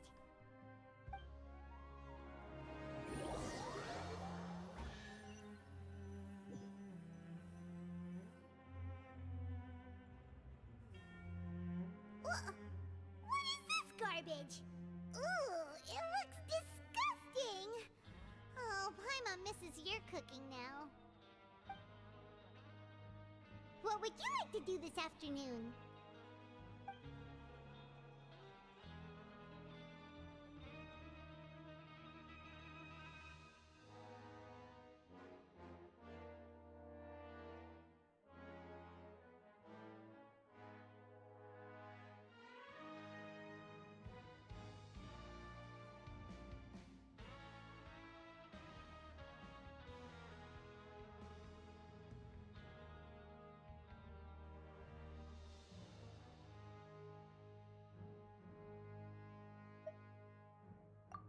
Maybe we'll be able to find some leads there.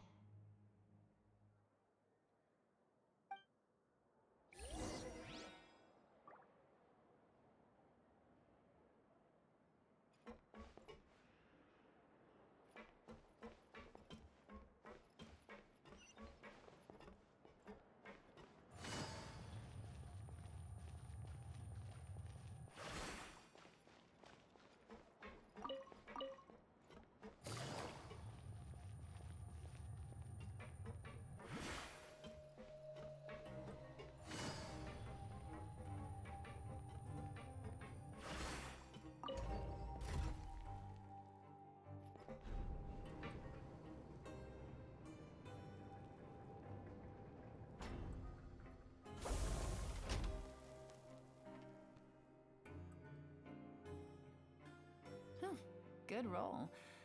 Alright, maybe I'll take one more day off and knock out the rest of the work once I'm feeling up to it.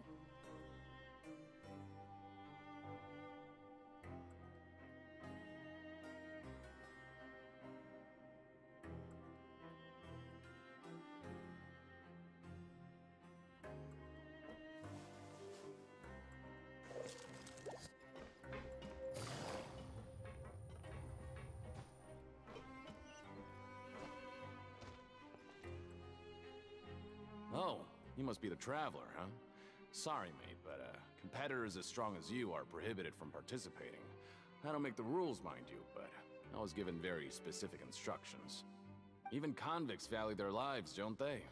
I hope you can understand. But we have a game here that'll let you show off your strength, and you'll even earn some credit coupons in the process. What do you think? Interested? And if we lose the game, will it cost us credit coupons? Of course. That's the cruel reality facing every competitor in a place like the Pancration Ring.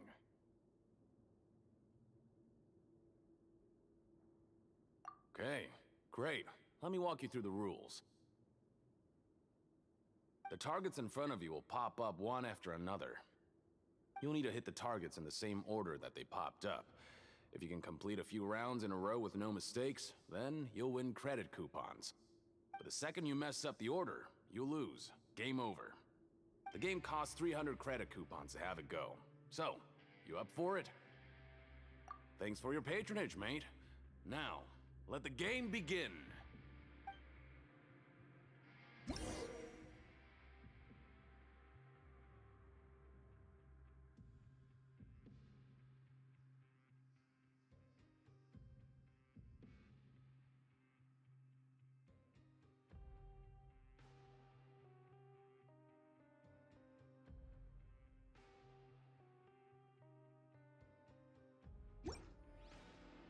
I got a new letter from an informant. Looks like the situation has changed again.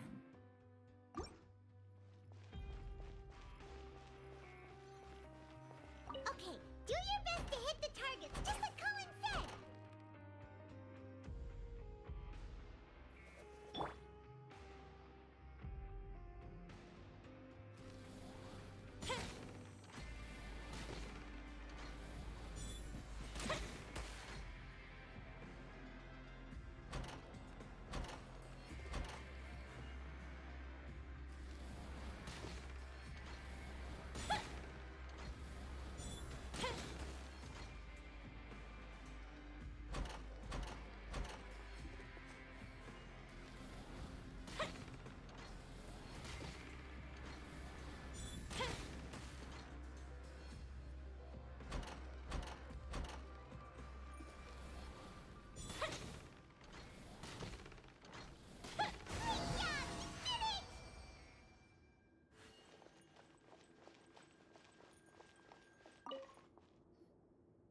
Not bad.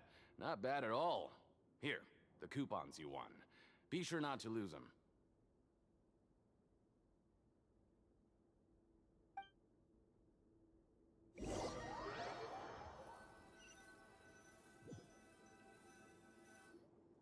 Aw, looks like we won't get a chance to sleep in as long as we're here.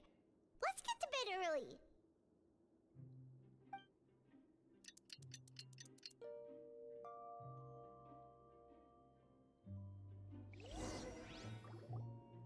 Oh, Paimon doesn't want to get up. Paimon still feels completely exhausted from yesterday. What do you have planned for us?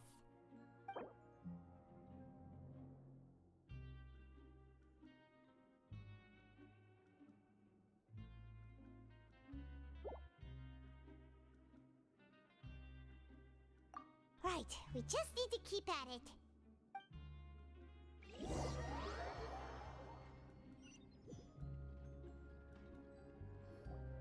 Look who decided to show up! Get your butts in gear and get to work. Time's a-wasted.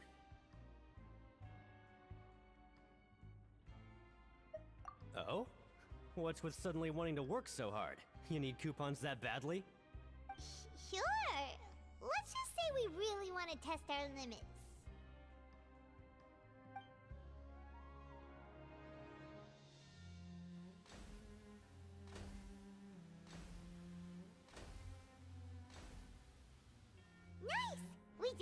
today. Let's keep it up.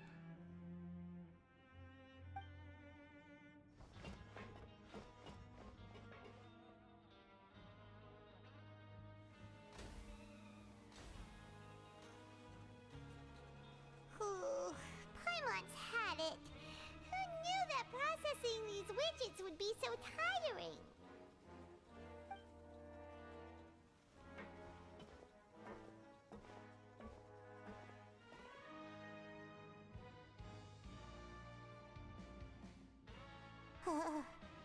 That's it. Paimon doesn't even have the energy to talk anymore. Is it time to eat yet?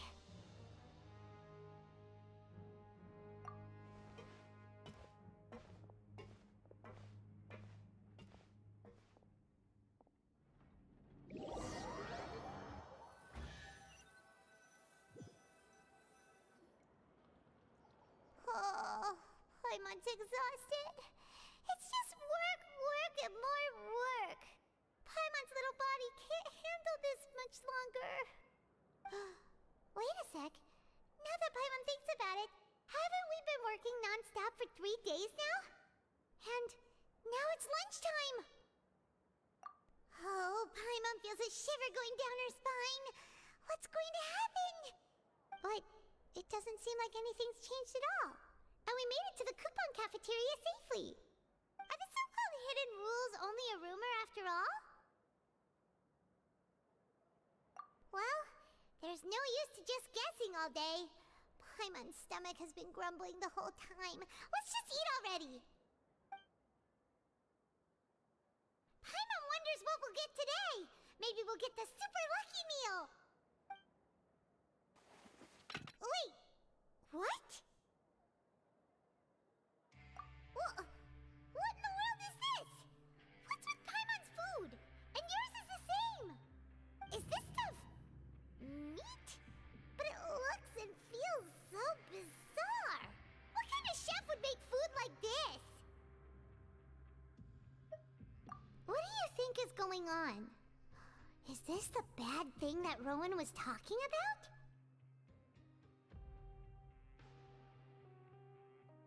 No, stop right there. Paimon gets what you mean, just don't say it.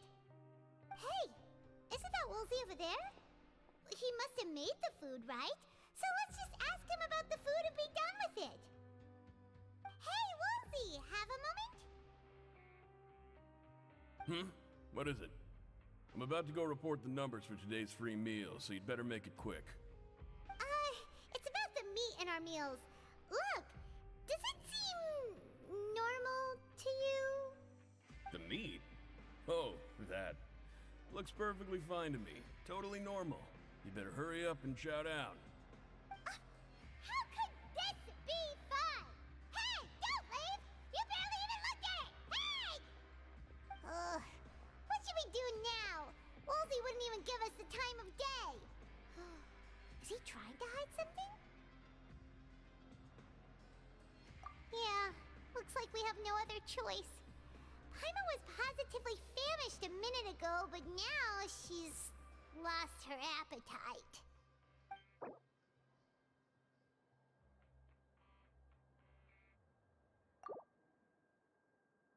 What would you like to do this afternoon?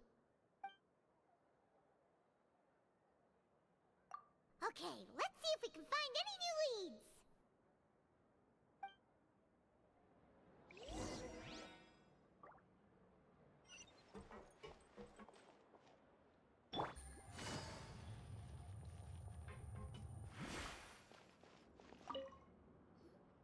Oh, hello. You two are the ones who were with His Grace. No need to be so nervous. Sorry, I couldn't help but think of His Grace once I saw you, and I... Well, it's hard to say. Maybe I am. He's got a very overwhelming presence. It makes me feel like I'm just some insignificant little bug. Wait, seriously? Oh, I'm always indecisive, and I tend to make a mess of things. It's like a reflex. I just instantly start to tense up the moment I see a smart and capable person like His Grace. What? Please, don't say anything like that out loud. How could you possibly think something like that?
Hey, it's the Traveler and Paimon. No need to tease me, okay? I won't trip on the same step twice. Listen, I feel ashamed about last time. Thank you for praising me in front of His Grace. Here are the extra credit coupons he gave me. I'd like you to have them. Huh? No, we couldn't take them. They're your reward after all. But when I was welcoming you, I didn't do anything but give you the stink eye. Come on, I insist. These coupons are nothing compared to getting the attention of His Grace. I won't take no for an answer.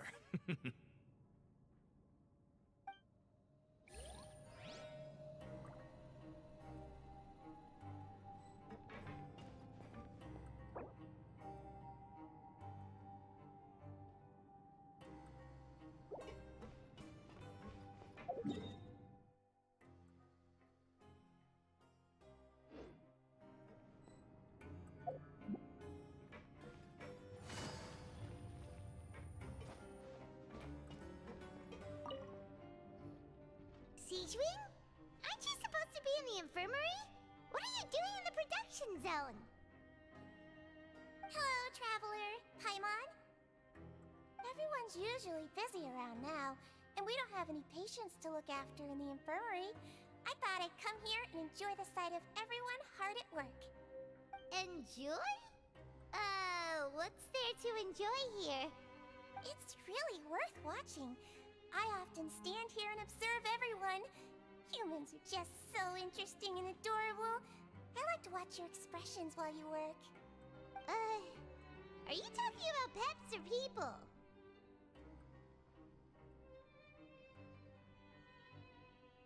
Oh, I can see why you think that, but you shouldn't jump to conclusions.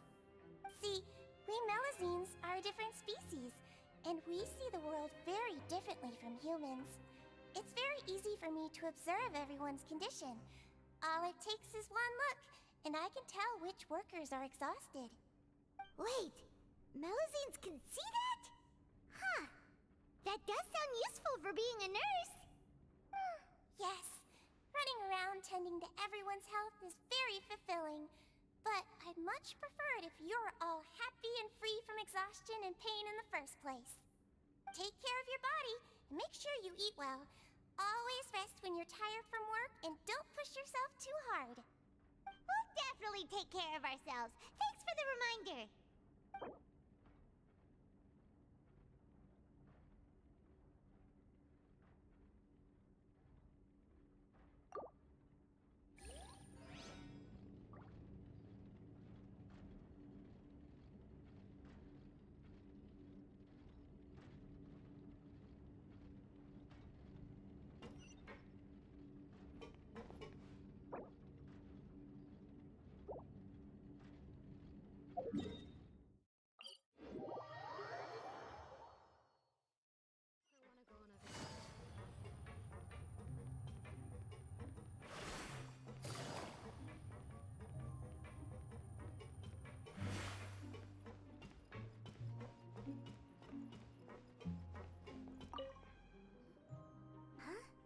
Rowan? What are you doing here, Chief? I was injured a bit just now. Nothing major, I think I just pulled something. Little mishaps like this are unavoidable at work, you know? Huh. Paimon wouldn't have thought someone as experienced as the Chief would still get hurt on the job. I just knew you would say that. This is pretty embarrassing. Where is Siegewein when you need her anyway? The one time I need to make a quick trip to the infirmary. Oh, you mean she wasn't in the infirmary? Yeah. The rumors say that there's never anybody in the infirmary in the half hour before lunch, and nobody knows where Siegewein gets off to.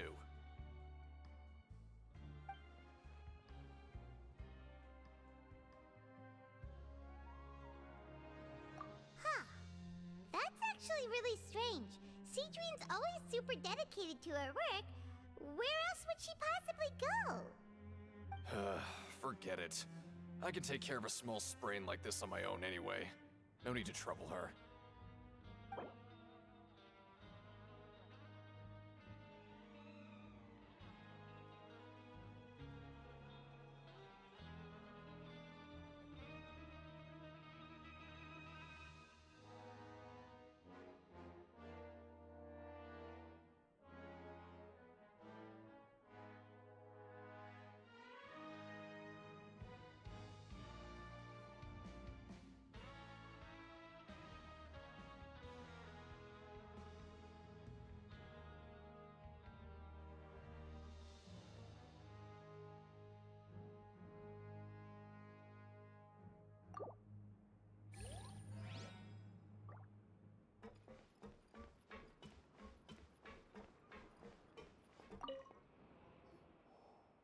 Oh, wonderful. I was worried that you'd be busy trying to earn reward coupons all the time, but it seems like you haven't neglected your investigation work after all. Paimon likes having more coupons, but no one wants to work all the time. Have you also been investigating the area, Lynette? No, I was just slacking off, and you happened to catch me.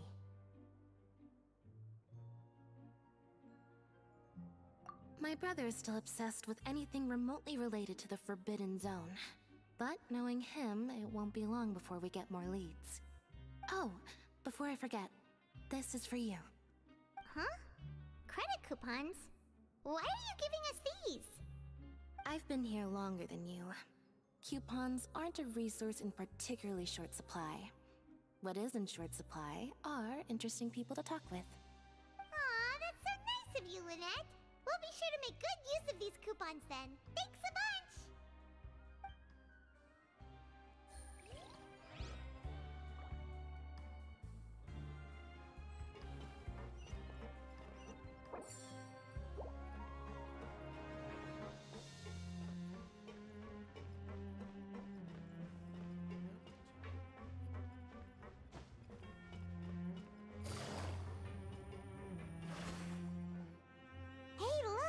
There's something here!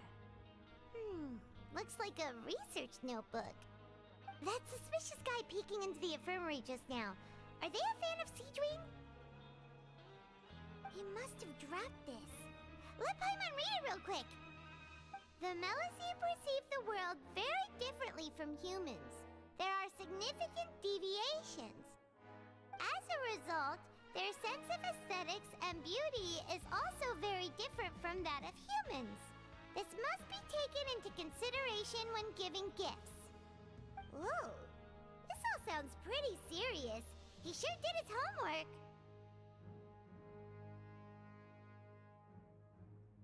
And as for the notebook, let's take it.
Oh,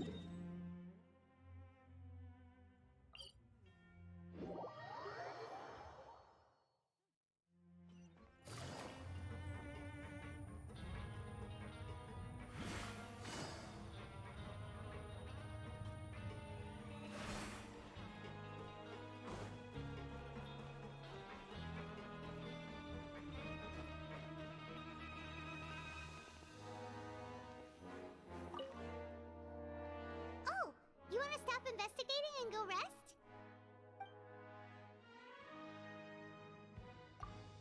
Okay, you should rest up. We'll be back at it tomorrow.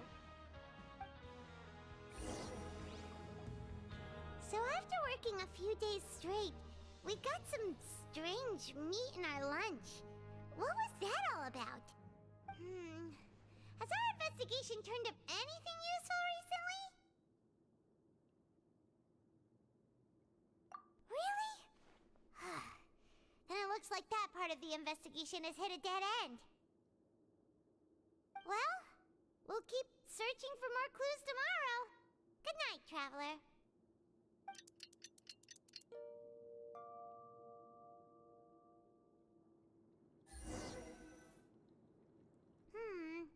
Maybe we can make some progress in our investigation today. What do you have planned for us?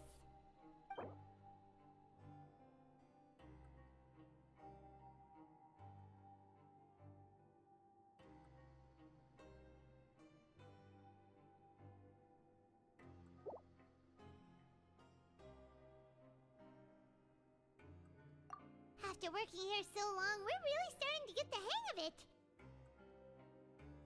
But doing the same thing all the time can get old pretty quickly. How are you holding up? Yeah, it's good to kick back and relax once in a while.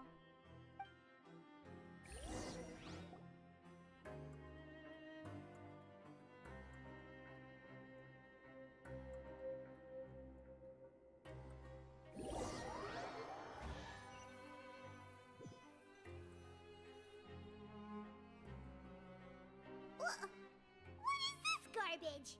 Ooh, it looks disgusting! Oh, Paimon misses your cooking now. What would you like to do this afternoon? Sure! If we're not going to work, then let's kill some time at the Pancration Ring.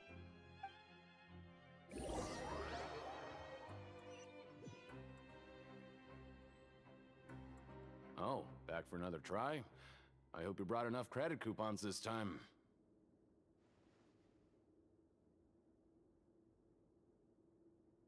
All right, then get ready to play.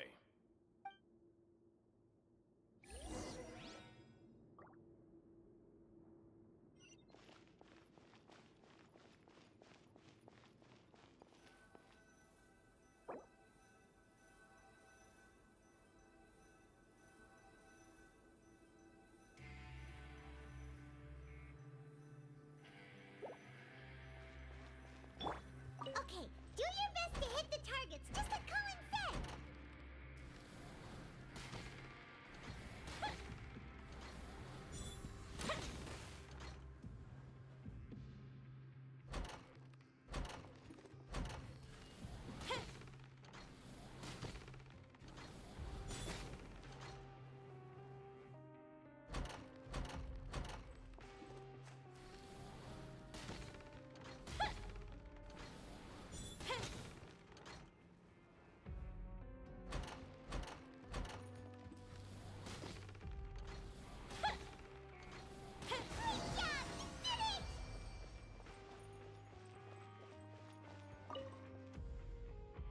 Your strength really shouldn't be underestimated. Now I get why you're prohibited from participating in any official fights. Nobody who values their life would be willing to get in the ring with you. However, you two haven't tried betting on the outcome of a Pancration match yet, have ya? Just go talk to Rusimov. Buy a ticket for whichever fighter you think will win. There's a big payout if the fighter you support comes out on top. But we don't know anything about the fighters. How can we possibly know who to support? That's normal. Just watch a few matches and get a feel for the fighters. It won't be long before you can pick winners in your sleep. He's got a point. Why don't we give it a try? If we have enough coupons, we could probably bet at random until we figure everything out. Bet at random, huh? Well, how should I put it? It's not like you can't do that, but I'd advise you to give it some more thought first. Huh? We shouldn't get too carried away. What's the problem? What? Never even picked a boxer before, and you already know about the rules? You're not just strong fighters. Seems you're pretty perceptive, too.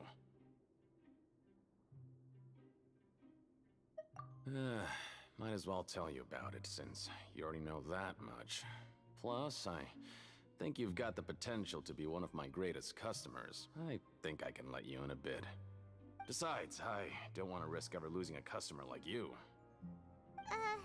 Is it that serious? Okay. The hidden rule here is, if you buy both boxers' tickets and support them both, something bad will happen the next morning. So the rule is that we shouldn't pick both boxers in the same fight. But if anyone actually did that, wouldn't they be guaranteed to lose coupons? Who would do that anyway? And what do you mean by something bad will happen? How would I know? Not like I'm stupid enough to do that. But I've heard a story about the rule. According to the rumor, there was a masked boxer who possessed incredible skill and power. None of his opponents even stood a chance against him. However, in the final match, the organizers told him to take off his mask. He refused and never showed up to the fight. And after that, he was never seen again.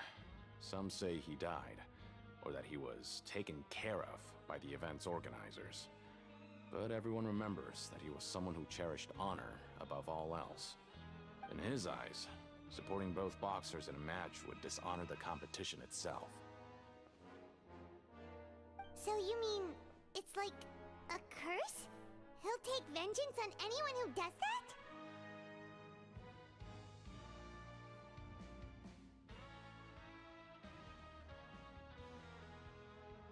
No, he was always wearing a mask, like he was intentionally trying to hide his identity.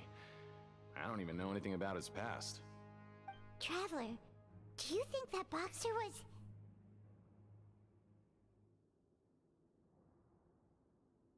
Huh? We will? You're not serious, are you? Look, here I was just trying to be nice and warn you, yet here you are trying to break it on purpose? Yeah, it sounds pretty scary to Paimon.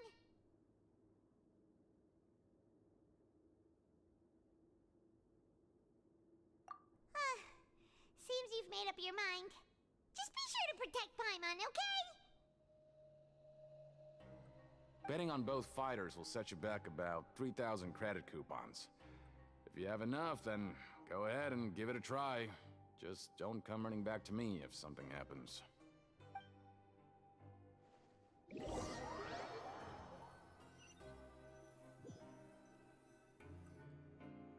we had a productive day.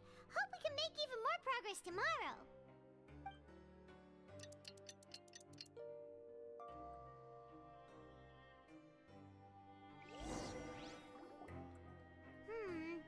Maybe we can make some progress in our investigation today. What do you have planned for us?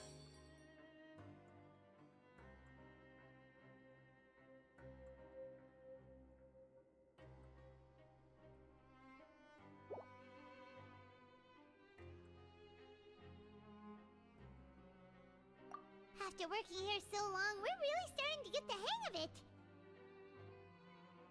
But doing the same thing all the time can get old pretty quickly. How are you holding up? Yeah, it's good to kick back and relax once in a while.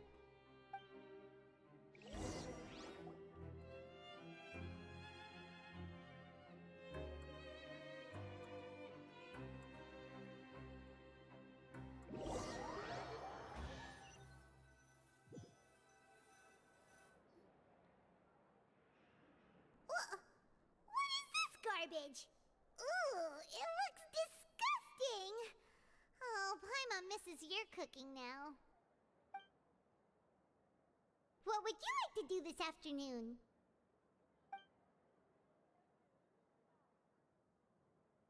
Maybe we'll be able to find some leads there.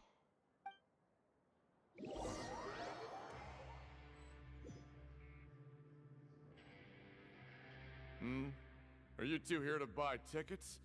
Better be quick about it. Another match is about to start. Who are the boxers in the next round? We have the reigning champ, Le Grappler, versus a contender from the Eastern Prison Block, Demon Horde. Are those their nicknames, or did they choose those names themselves? Either way, super weird. Since you're new around here, I'll help you out and give you a little suggestion. Even though Le Grappler is the crowd favorite, Demon Horde is a first-class dark horse with incredible potential. Anyway, for this match, I recommend that you pick... Huh? For both fighters? I can tell you're new to this, but I didn't think you were completely clueless. Maybe you don't quite understand the rules, no? Let me try to explain again for you more clearly. You see... Oh, no need, no need. We're aware that we're going to lose coupons.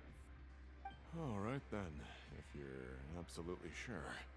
Remember, no refunds once you buy the tickets. Yeah, we got it. Just shut up and take our coupons.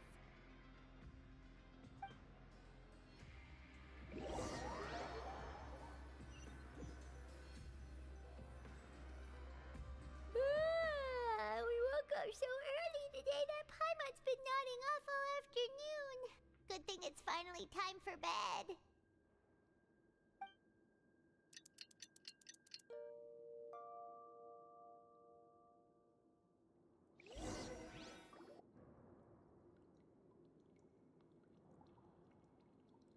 Hey, Traveler, Paimon. Package here for you. The next time you buy something, go pick it up yourself. I'm not a delivery man, you know. Huh?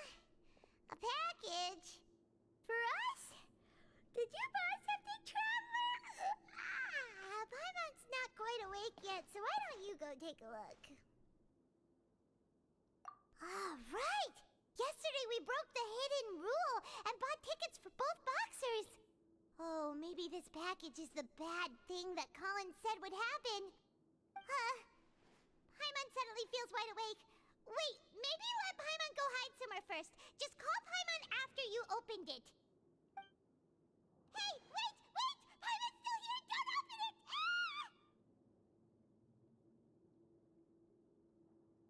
Huh? What is it? Are you okay? Let Paimon take a peek too.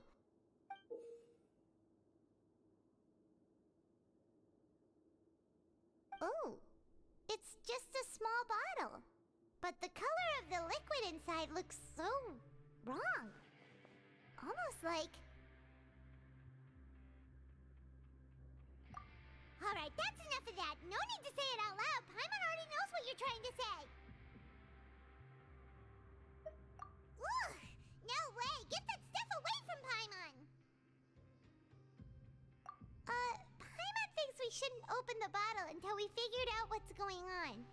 Just trust Paimon on this one, okay?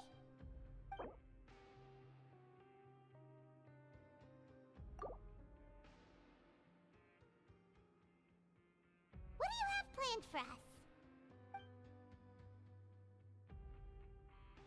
Though it feels nice to slack off a little, less work means less coupons. Let's make the most of our morning.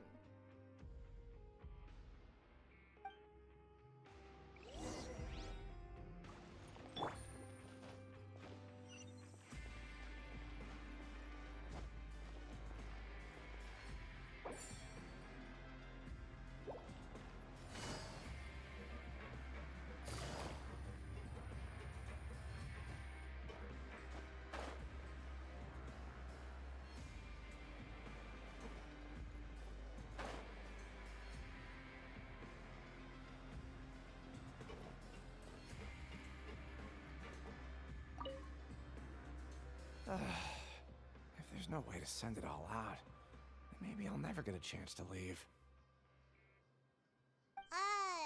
Who are you? We've never seen you before, and you don't look like a fellow convict. I'm not! Of course I'm not.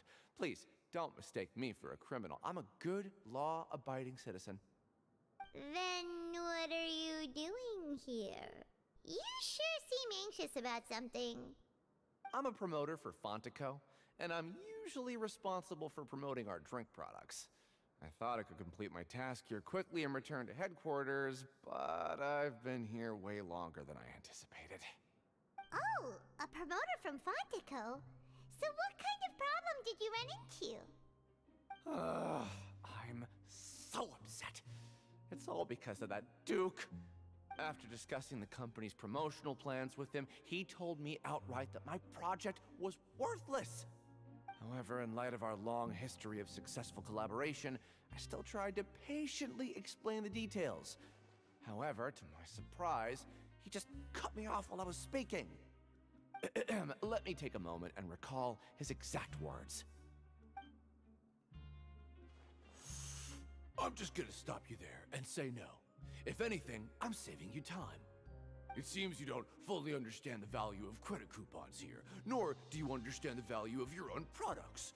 The former is because you are from the overworld. That's understandable, and I don't blame you for that. But as for the latter, only someone monumentally stupid, so breathtakingly stupid, that they were completely ignorant of the value of credit coupons, despite living in the underworld, would ever possibly consider buying your drink. Let's just forget it. Anyway, that's how he rejected my proposal and asked me to come up with another solution with the condition that it doesn't cause any trouble for him. Can you believe that guy? Well, he is the head honcho here. Not much you can do about that. We met him too and could tell that he's the kind of guy that's hard to pin down. Fine. I know I should just let it go. I'm on his turf after all. His house, his rules.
Hey, I heard you crazy fools really did it.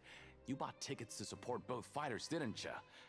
Well, did anything happen?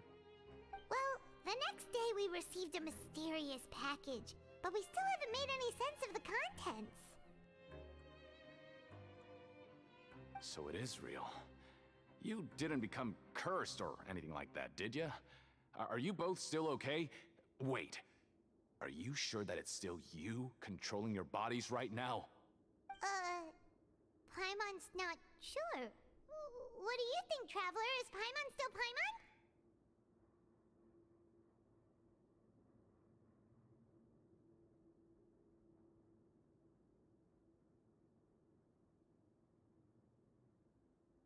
Oh, okay. Well, that's good.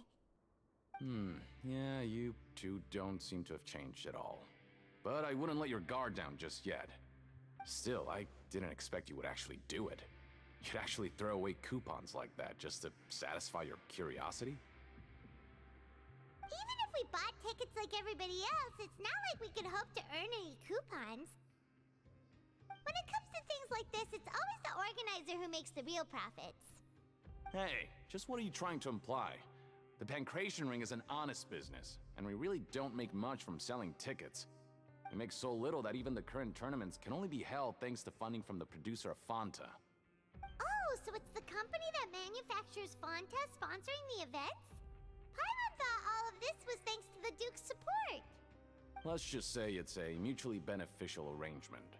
They reached out to us first, hoping to promote Fanta products in the Fortress of Meropide.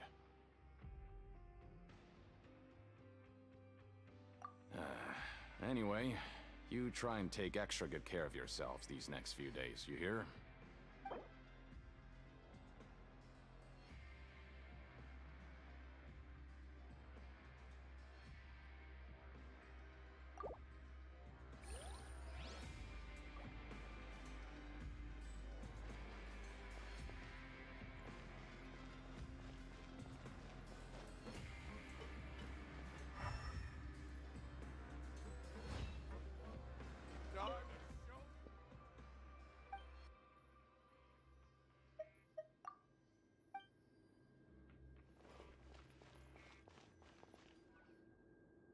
Hey, what are these papers scattered all over the ground?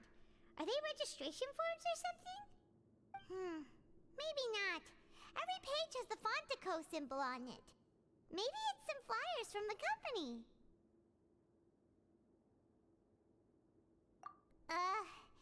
Okay.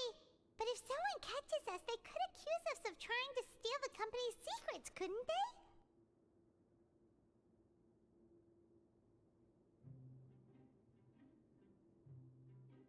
Oh, you're right.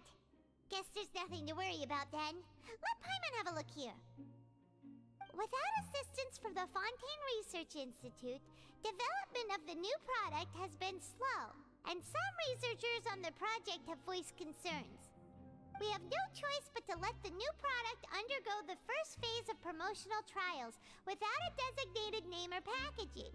We will adjust the direction of future development according to feedback. We have decided to only conduct closed, small-scale trials for the time being. Sure doesn't seem like anything unusual.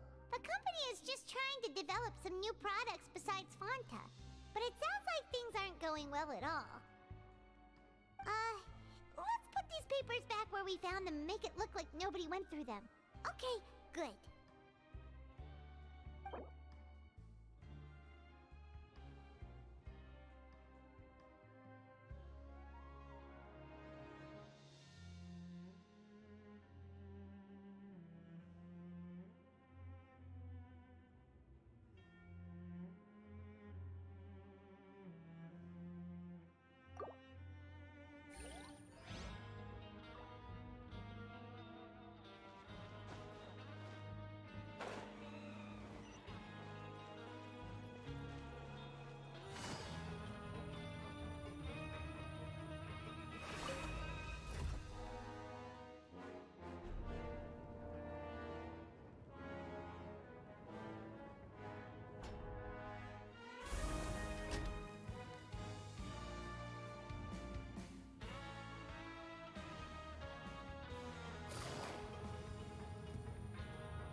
without even thinking about it. Wanna grab something to eat?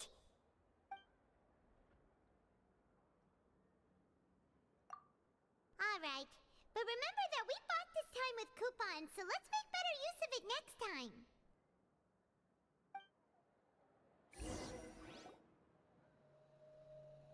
Oh, just a regular meal set. Guess Paimon shouldn't get her hopes up. What would you like to do this afternoon?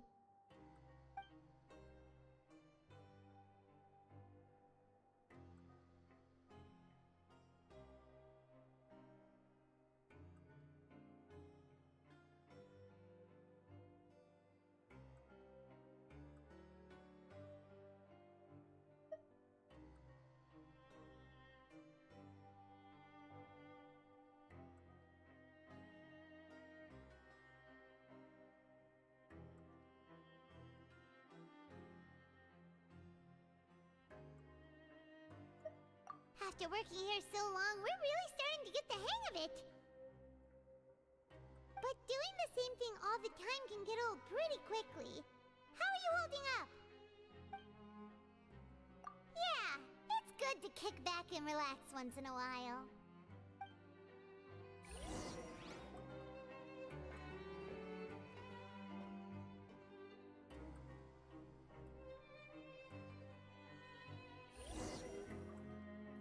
A mysterious box? A bottle of crimson liquid? Paimon still doesn't know what to make of it. Do you have any ideas, Traveler?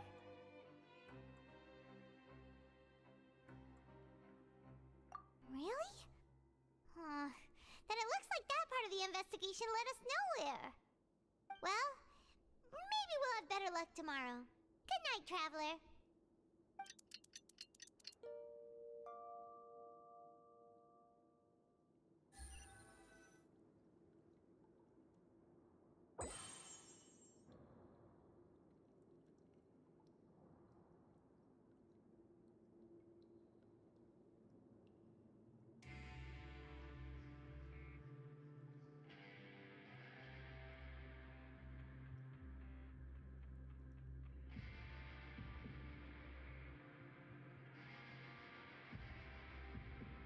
Okay, so we've investigated 2 of the hidden rules.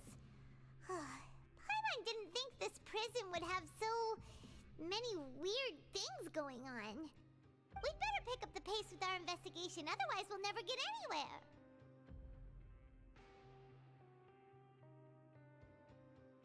Yeah, let's skip work for now and put our time to good use.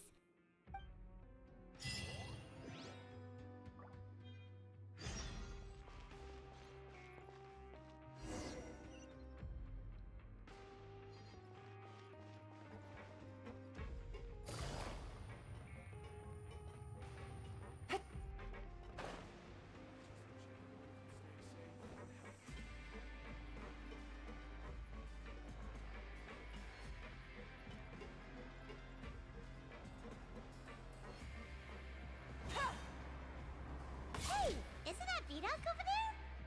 Huh. Is it just Paimon, or are there fewer people than usual here today?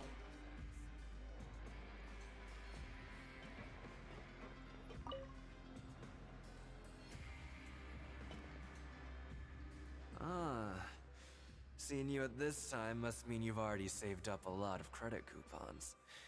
Or at least enough to skip work. Seems you're getting into the swing of things around here. Impressive. Very impressive. So, now can you tell us about the hidden rules you know? If that's what you want to know, I guess you couldn't have come at a better time. Huh? What do you mean it's a good time? Leonid and those other pesky broke urchins have all gone to work in the production zone. I wouldn't want them listening in without paying up. We get it! Just tell us already! So, you know those pipes that make strange sounds? Don't ever, ever go near them at night. Even if you manage to avoid the guards, you might find something even more terrible there. Something even more terrible? Like what? A group of cannibals. Cannibals? In the Fortress of Meripede? Every month, they meet a few times in the dead of night. Rumor has it they might be connected to the people that have disappeared here. But what's even scarier is that they have a special proclivity.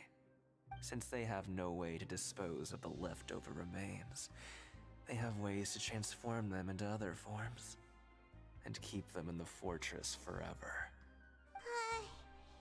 Paimon might already know what you mean by other forms. So that's what's going on here. Oh, Paimon's stomach doesn't feel so good.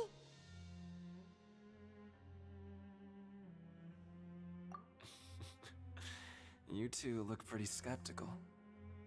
No matter, learning the truth behind dark secrets isn't necessarily a good thing. I've got things to do too.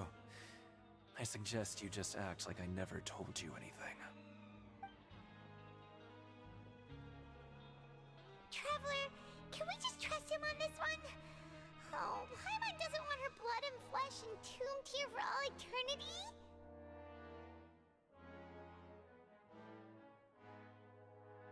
Oh, so that's how you see the situation. Huh. You know, Paimon does feel a little better about it now.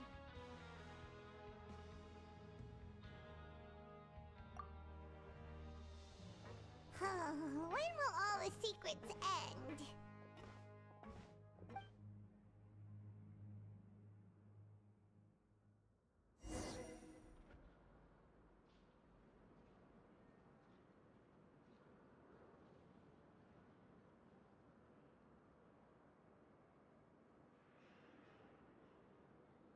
Navigating the world is a whole lot easier with a few different identities to choose from. Need me to come up with some for you?